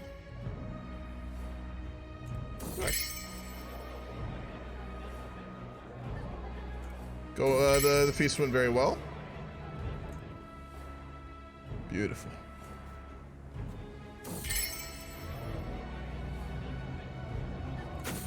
Our wife. Uh-oh. Can it be true? Was Elena fathered by my brother Castoro? That was our older brother who died when he was really young. Oh boy, oh man. How the fuck do you work through that? Your older brother who you loved, who died and was supposed to inherit, but he may have been screwing our character's wife. Oh no. Oh no, that's a fucking... That's like a tragic Greek play. Goddamn. Should I cry, scream, punish, forgive? I will always be seen as my trueborn child, yet I cannot... Okay, so we've been given evidence confirming our daughter is our older brother. He was the one who was supposed to inherit. He was the firstborn son. We were very close with him. He was screwing our wife. And we now know for a fact that our daughter is his daughter. Hair in my mouth. What the hell? Wow, that is emotional damage right there. My God. This poor fucking man. He's already in poor health too. He's been having mental break after mental break, and then he gets given this information. Oh. She's our soulmate. We love our wife. We knew she'd been cheating. We just didn't think she had any kids that weren't ours. What the fuck do you do in a situation like that? Because he's not a horrible person. He's a temperate man. I need time to think. Yeah, you do. Jesus. After everything King Simeon has done in his life, he didn't deserve this. He didn't deserve that. Whoever told him that information is a bastard. My God, he didn't deserve that. This dude has been such a good king. He's been a very good leader. Fuck. And if our one daughter isn't ours, there's a good chance our other children aren't ours. And we'd know that. Oh man. Moved by my tribulations, Jedi Gunnar has offered me his counseled aid on many occasions, hoping to alleviate the burden of my duties. However, Gunnar's attentions have incurred the ire of Jedi Gavini. Gunnar cannot be trusted. This is merely a ploy to exploit you, my liege. We'll befriend him. We have someone to talk to about our current circumstance. God damn, though. We were good friends with his wife, too, who he would have been cheating on. She survived for a while. We were friends with her up until a couple years ago when she died. She never remarried. While traveling across the hills of the Jedikadu of Logadoro, I make a makeshift looking stall by the side of the track. As I stop to look at a peasant by the name of Samueli, jumps into action, trying to convince me to buy one of the small cross carvings he has on sale. I make them by hand, my lord. Each one takes me hours of work.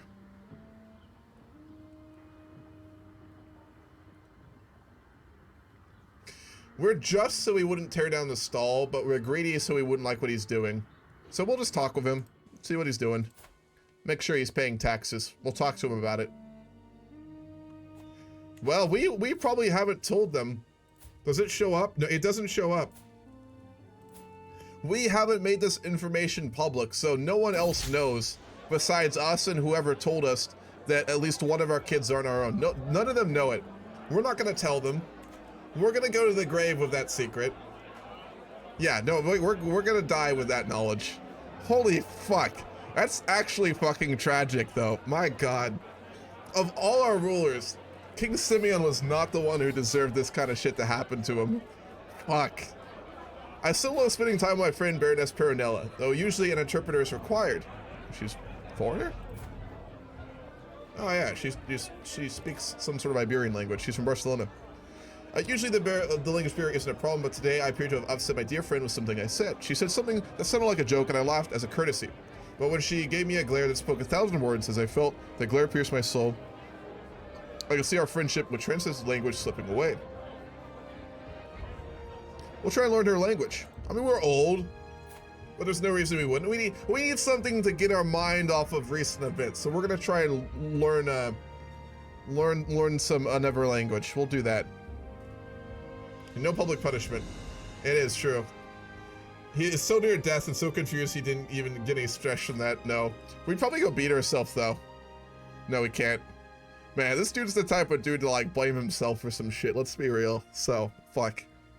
Oh, boy. My spy master has come to me with grave news. It was my cousin, Giudessa Pellegrini, that's plotting against my physician. What the hell?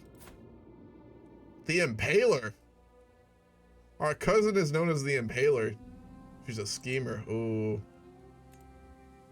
We should be able to demand that she not does this. we not demand her to stop her plot? I guess not. Damn. The fire roars, drinks have been had, and Oda is calling out to me for a story. This is our wife, the one who we recently found out is, had some children who aren't ours. My first thought is a famous Sardinian folktale, a classic that never fails to delight. On the Aaron, what if I told a story of my own life? Perhaps at the time of my mother, Theodosia drank herself to death. Why would you tell that story? That's fucking sad. Why would you tell that story? We're gonna do a traditional Sardinian tale. We don't, man, he's in bad shape, isn't he? He's like talking about like his mother drinking herself to death and shit. Man, he's not in good shape right now. This poor man, my God, oh boy. Yeah, his age is getting to him. Fucking hell. Your brother, Prince Miguel, recently found himself in a bit of trouble. Queen Oda smiles hungrily. Uh-oh. As she continues, I made sure the situation resolves itself and to mention you as the benefactor. Are you cheating again? Is that what this is? Man. And the Kingdom of God is knocking at your door. We're friends with him. We're friendly, Dolphin. We're friends with Innocentius. He's a good man. We know him well. Your wife is your soulmate who cheated on you. Yeah, well, we became soulmates with her before we knew about that. We knew the rumors, but we didn't believe them. Yeah, we are related to the Greek royal family. Yes, our current line is. My court tutor, Aloveru, has been aiding me day and night in my efforts to learn the Doc language. I'm going to say that so wrong, I wouldn't even try. Turn the music down a bit, too. A little loud. His dedication to our teaching is inspirational. There's not a day where I'm not brought a vulgar letter to read. I learned Catalan man to converse with an extraordinary mnemonic rhyme. Surely I would not be this far along without Aluvaru's help. That's our youngest son. Apparently he already knows the language. Cool. Nice. Wonderful. He's our court tutor. He's a good man.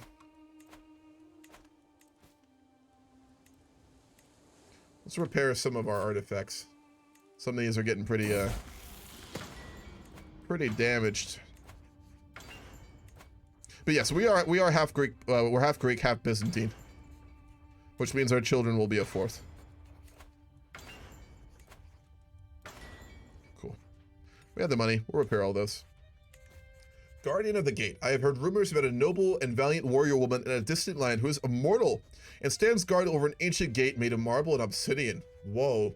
Those who best her in combat will be allowed into the gate, which is a portal to heavenly paradise. A most peaceful and pastoral landscape one can live in with no fears or worries. Could I go there?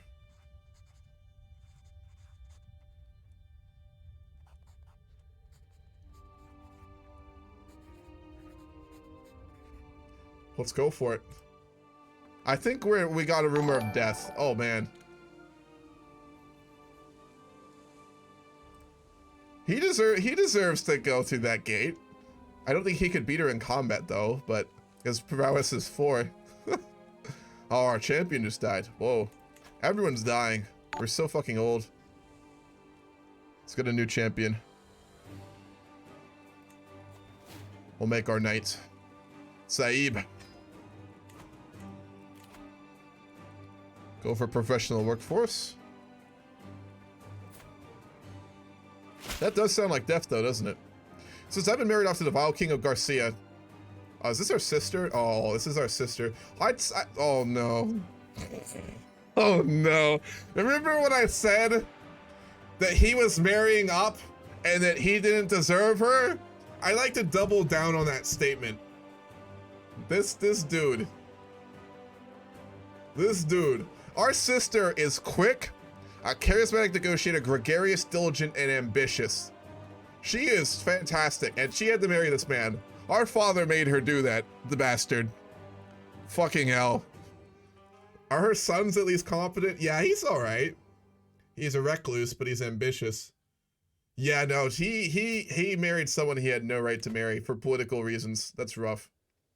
He is perpetually intoxicated and barely presents himself. Please don't forget about your devoted sister. Oh, fuck. Yeah, we love our sister. We're a good man. We're a just man. We'd want to do what we can. I think she wants a divorce. No, she wants us to duel him. Becomes our rival. We have an intrigue challenge against him. Yeah, we'll do it. Fuck it. King Garcia abused the queen related to you. Hold on, we're about to die too. Oh my god. The timing on this. He's a rival of the family now. Hold on, we need to get our wife, our sister out of there. Is there anything we can do? We can request a claim. No, the Pope won't help us. The stress of failing to go against him and knowing he's abusing our sister is making him die. Dude, what is this end of life for Simeon, man? This is a Greek tragedy. What the hell? We're gonna die from this. Bro, what the fuck?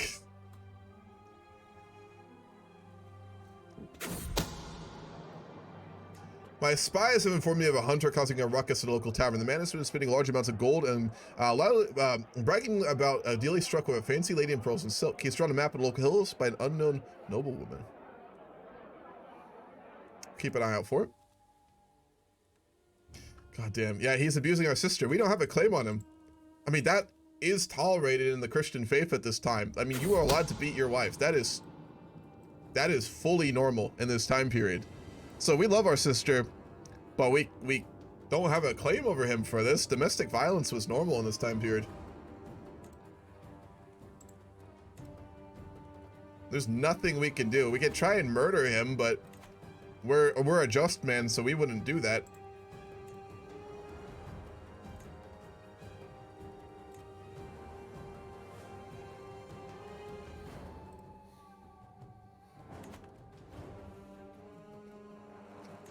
Jesus Christ, dude.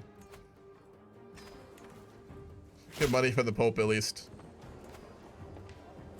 Upgrade the hill farms. Upgrade the trade port. My spy master has come to me with greatest news. Well, we do not know yet. Someone's plotting against my wife. Someone's trying to kill our wife. Everything we've built for nothing.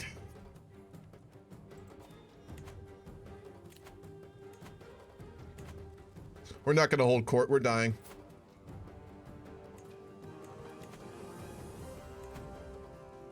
We beat ourselves. Let's be honest.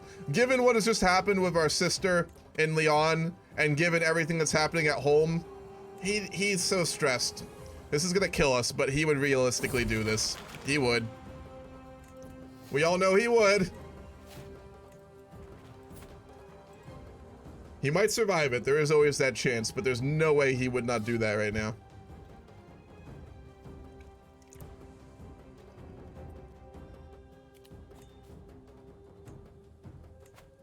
Demand money from our vassals.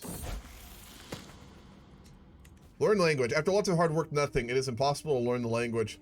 No matter how hard I try, I speak like a barely weaned babe and write like an unlettered blind serf who is missing both his fingers. We have failed to learn the language. What we have tried to do to take our mind off of everything, we have completely and utterly failed at. Oh boy. We'll upgrade the guilds of Port of Torres.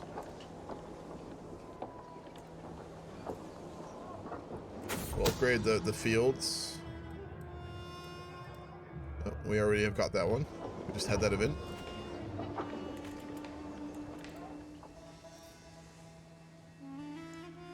Your physician is a god. She literally just healed you so you're not dying. I know. The fact that she's managed to keep us from dying after everything that we've done to ourselves. Yeah, we're not dying anymore. We're going to survive this. The news of our sister's situation almost killed us, and we beat ourselves. We probably should have died. But our physician, Adelinda, who we have had our whole reign, our whole life, managed to save us yet again. God damn. He is just ridiculously... he's still really stressed though. At this point, I just go somewhere to die, man, before it gets any worse, yeah. As I turn another year older today, I'm reminded of the splendid birthday my friends Fidos and Agnes arranged for me several years ago. How joyous it was to feel the kind warmth of their friendship. She's dead. They're both dead now. Fuck, okay. Theodosia has since passed, and I mourn the loss of such a great friend. She was by my side through thick and thin, never failing to bring a smile to my face in times of sadness. I think I still have my lawn ordnance lying around. That was the gift we got in that surprise birthday when we were younger. They're dead now. Fuck, he's just getting nostalgic as fuck in his old age. How's our grandson doing? He is not great. He's a big lad, isn't he? Alessandro de Torres. Charming, paranoid, honest, and zealous. Well, that's a recipe for some not great stuff, not gonna lie. He's about to come of age. We've got an inspiration for a crown. We already have one, but we have the money. Maybe we'll get a better one, so we'll go for it.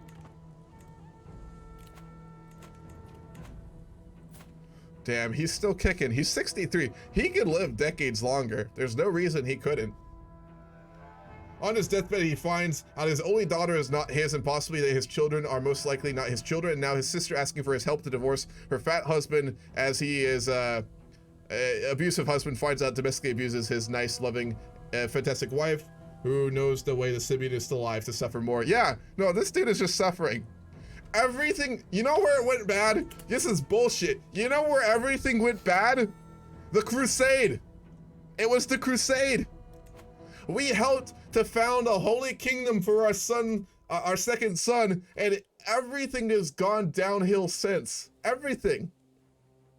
Despite taking land back from the Muslims, establishing a Christian kingdom, becoming a crusader, it's been downhill since then. It really has. He'd be questioning his faith at this point, let's be honest. Fuck. Holy fuck. This dude is just being tortured at the end of his days. My beneficiary Barra approaches me with thoughtful expression. Is there anyone special to you, my lord? Our wife. Really? She must read my irritation. That's such a personal question from my face. I mean, is there anyone you wish to dedicate this commission artifact to? We're not going to commission it for our life. The Lord has forsaken us. We're going to dedicate it to no one. It's going to be ours and ours alone. There's no need for any of that. He's a drunkard? Yeah. Yeah, he is. His wife's also a drunkard. Jesus Christ. Have they converted it yet? Yeah, they've converted a lot of it back to Catholicism. Good on him. At this point, Simeon might as well leave to Vinland. I mean, yeah, we could contact the King of England. By Allah, woman, leave me alone. The peaceful atmosphere is shattered by Barra. Heathen. What? Well, we tolerate heathens still, don't we? I remember that. She storms into the courtyard. Aisha quickly follows, but stops when she sees me. My liege, please talk some sense into... I can't say her fucking name. I'm trying to help her since I have some experience that may improve your work.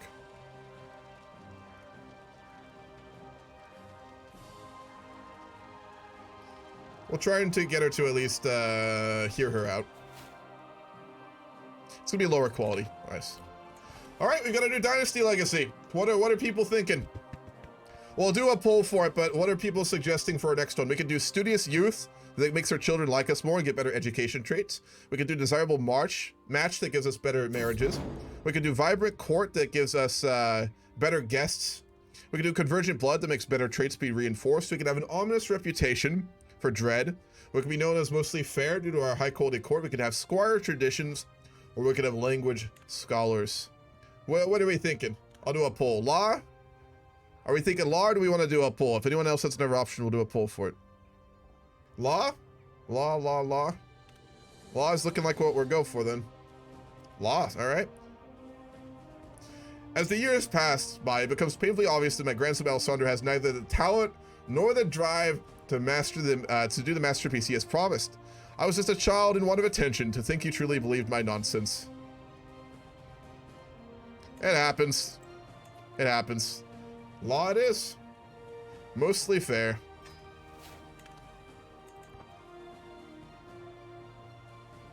Next plot is going to be that his sister dies and his first and second sons die of plague. Yeah, most likely.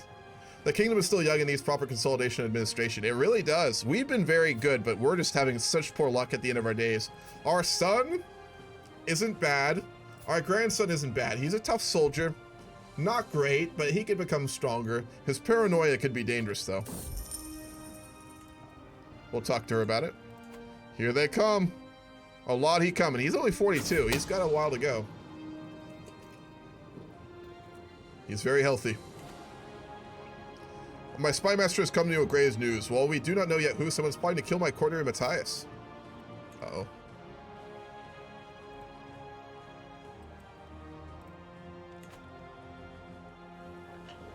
Do we upgrade anything else? We'll upgrade the stockades. I was so sorry. We're up to 40 development, too. Hell yeah. Another inspiration. Someone wants to make us a goblet. We have the money. We'll sponsor it. We are very, very, very wealthy in our older years. Oh god, here it is. This has been coming for a little while, I would say. Lately, it feels as if I'm constantly being distracted by lascivious thoughts. No, bro. No, not that. With all the hardships of my everyday life, it is all too easy to lose myself to daydreams and forget about reality. We're gonna try and deal with it. And we're gonna beat ourselves when we can again. Our king truly is generous, Sahib. Just taste the spectacular veal cutlets, our wife exclaimed. Yes, indeed. King Simeon is most implacable, much like discomfort. You're spending a lot of money on food. Who wouldn't like that?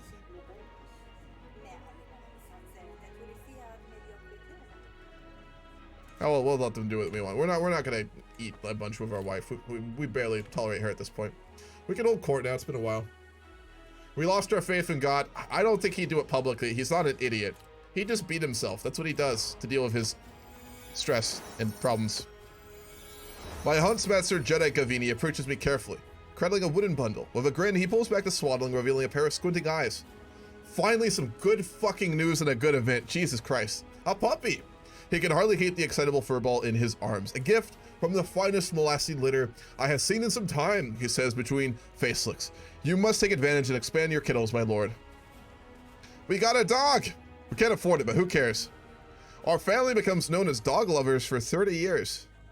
All members will be able to adopt the puppies. That's cool as fuck. Whoa.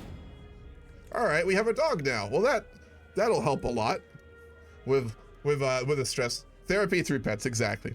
My steward Kiradora Karulu approaches the throne of a young man in tow. My liege and king, he spouts. My acquaintance Bosone de Agugliastra seeks the honor of serving in your retinue of knights. Give him the opportunity to prove his quality. The man knows his way around the sword and will not let you down. He's very solid.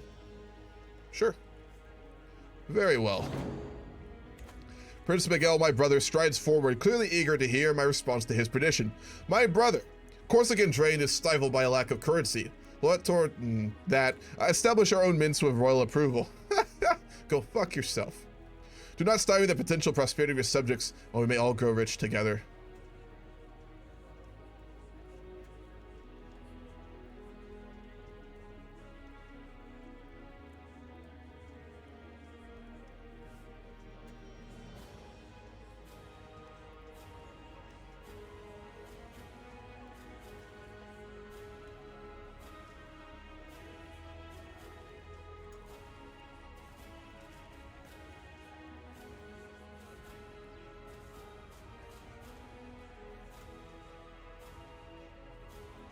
There's no way we would do that. No, we wouldn't do that. There's no way we would do that. God, yeah, their fucking brother. What do we want to name the dog? Anyone got a name for a dog? Like an Italian name for a dog? As I pet the dog on the head, he happily wags his tail. What name would suit him? Something historical? Something alluding to his black fur? It is an important decision. And as the dog rolls over to let me pet his stomach, I find myself distracted for a while. But wait, I know what we will name him. Kaiser. Yeah, that's a good one. That's a good one. We'll name him Kaiser. That's a good name for a dog. As we're Italian and a great leader. Name it after your dead brother. Oof. Oh man. That would have been way better. We could have named it Castor, but that's also the name of our really prestigious grandfather, so that would have caused issues. My man. My man, you're roasting him in the grave too hard. Oh my god. Masterwork crown. We have a new crown. Building cost reduction and prestige. It's not much better than our current one, to be fair. Let's look. That's 18 and 4. No, it is better. Yeah, we'll wear the new one. It's a little bit better than our old one. Not by much, a little bit. Fickle Philippe. I bump into a very grave-looking Nazanin, my metalsmith, hoping that she doesn't bring ill news of the splendid goblet she should soon have ready for me. Oh, there you are, my liege. I have hit a wall in my work. Nothing major. My ideas have gone to ground as the pressure mounts. I just need some inspiration. Mighty King, might you have some prior examples I could examine?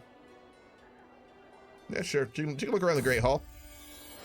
I show Nazanin around my Great Hall, taking pride in the luxury, the various riches on display. The metalsmith pauses as though awestruck, examining my fine regalia. It is very fine, is it not? Ah, very fine, my liege. Could I use this metal? No. No, you can't. Absolutely not. No, I use that, so no. We use that. How big is that holy order? Oh my god, the Teutons are at 2,000, the Templars are at 8,000, the Hospitallers are at 4,000. Christianity will be very strong in this mega campaign. We're not naming it after our wife. Absolutely not. We're not doing that. Today I received a report that some of my soldiers accidentally burst into the wrong person's house to make an arrest. It was a very awkward situation. We'll pay the money. We're greedy, but we're also just, and just would come first. A way shrine of Lagodora has recently gained fame for the blessings it supposedly grants to those who pray at it. Pilgrims and travelers are making their way to it in droves, seeking the boons it provides. Nice. And we're dying again. We had another mental break. We're gonna go pet our dog. Maybe that will help. It's not helping though. I think this is it. Soforinza. Can you give a land to the Holy Order? They have to ask for it. There's events where they'll ask for it, and then we can. It did help a little bit, but not much. My spy master has come to me with grave news. It is Countess Emil Berga, the wife of the Count of Maastricht, that is plotting to kill against my knight Matthias. She's far away. We can't really do anything. Can't do anything at all, really.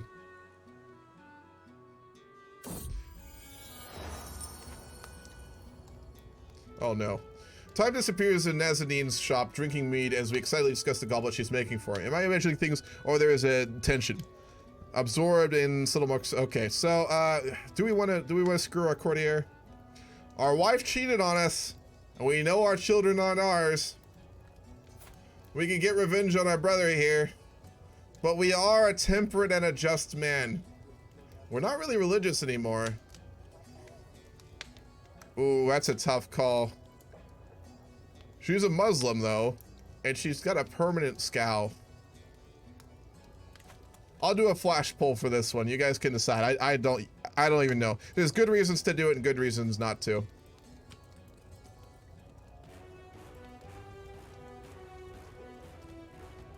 I'll do a quick poll while I go to the bathroom. I'll be right back. This is a tough call. On the one hand, our wife cheated on us. We know she had kids with our brother who's dead. On the other hand, we're very tolerant religiously too. So the religion issue wouldn't be a problem. That's a tough call.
All right. What's the pull at right now? Yes. All right. We are going to go ahead and do it. She'll become our lover. Oh, man. It'll lower the quality of the goblet, though. Oh, boy.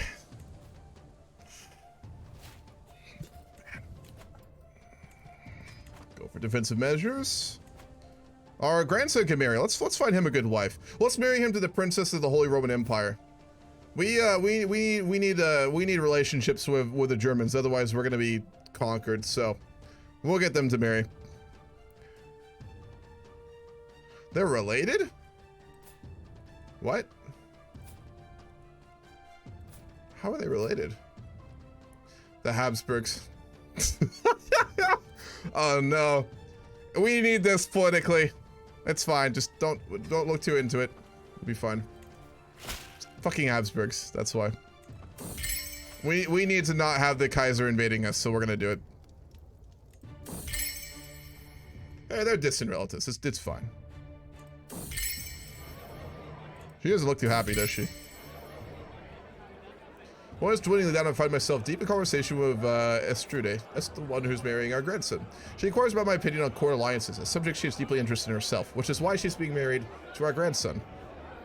Sure, we'll talk about it. Oh, we befriended her. Nice. She's a good gal. She's a good young woman. Oh my god, our wife puked on us. This bitch. No, that's not what it was. Announced a slight delay in the serving of the food, and Queen Oda looks ready to burst with frustration. In between grumbles from her stomach, I hear grumbles of displeasure. Well, that's... We don't like our wife, so who cares? Gets her pregnant and dies. At least we give our children something to worry about in the future. A bastard. True, we might have a bastard with her. We feast and dance till late night. Okay, they became friends. They're not in love, but they're friends. That's fine. Better than hating each other, which you can get with that event. The treasury went down a lot because we had a lot of events and stuff. We paid a lot of money. We'll get it back quickly, though. Someone is trying to kill Melisande. Who's killing all of our people? We're close.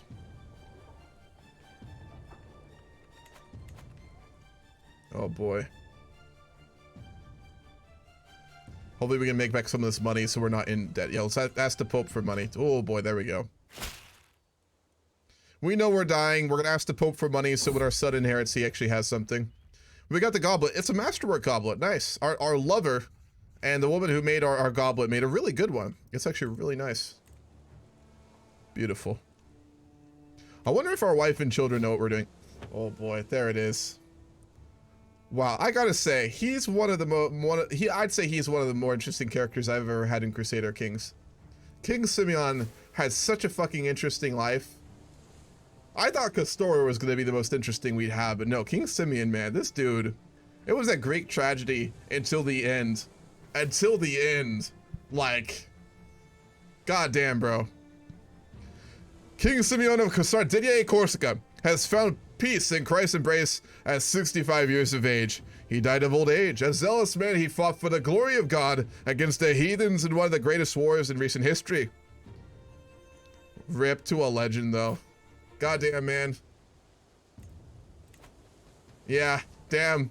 Oh, man. The mega campaign's at that point. I'm so deep now. I'm so deep. I'm so invested in the story. Shit. We're going to end here. I want to take a little break before the Vic game, and this is a great place for us to end this today.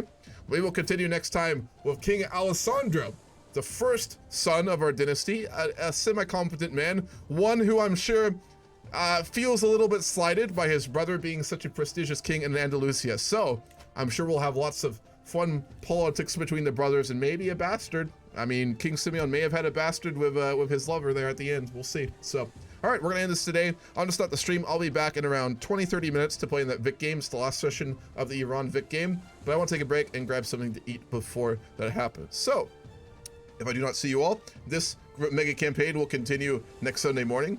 I will stream a little this afternoon, and then I will be back streaming next Friday morning with Stellars. So I hope you all enjoyed and are enjoying this mega campaign as much as I am, because Jesus Christ, it's really good. If you want to see the past, if you haven't seen it, all the YouTube videos are out for that, and I'll have this one out sometime this week. It'll probably come out Saturday. So, all right, guys, I'll catch you later.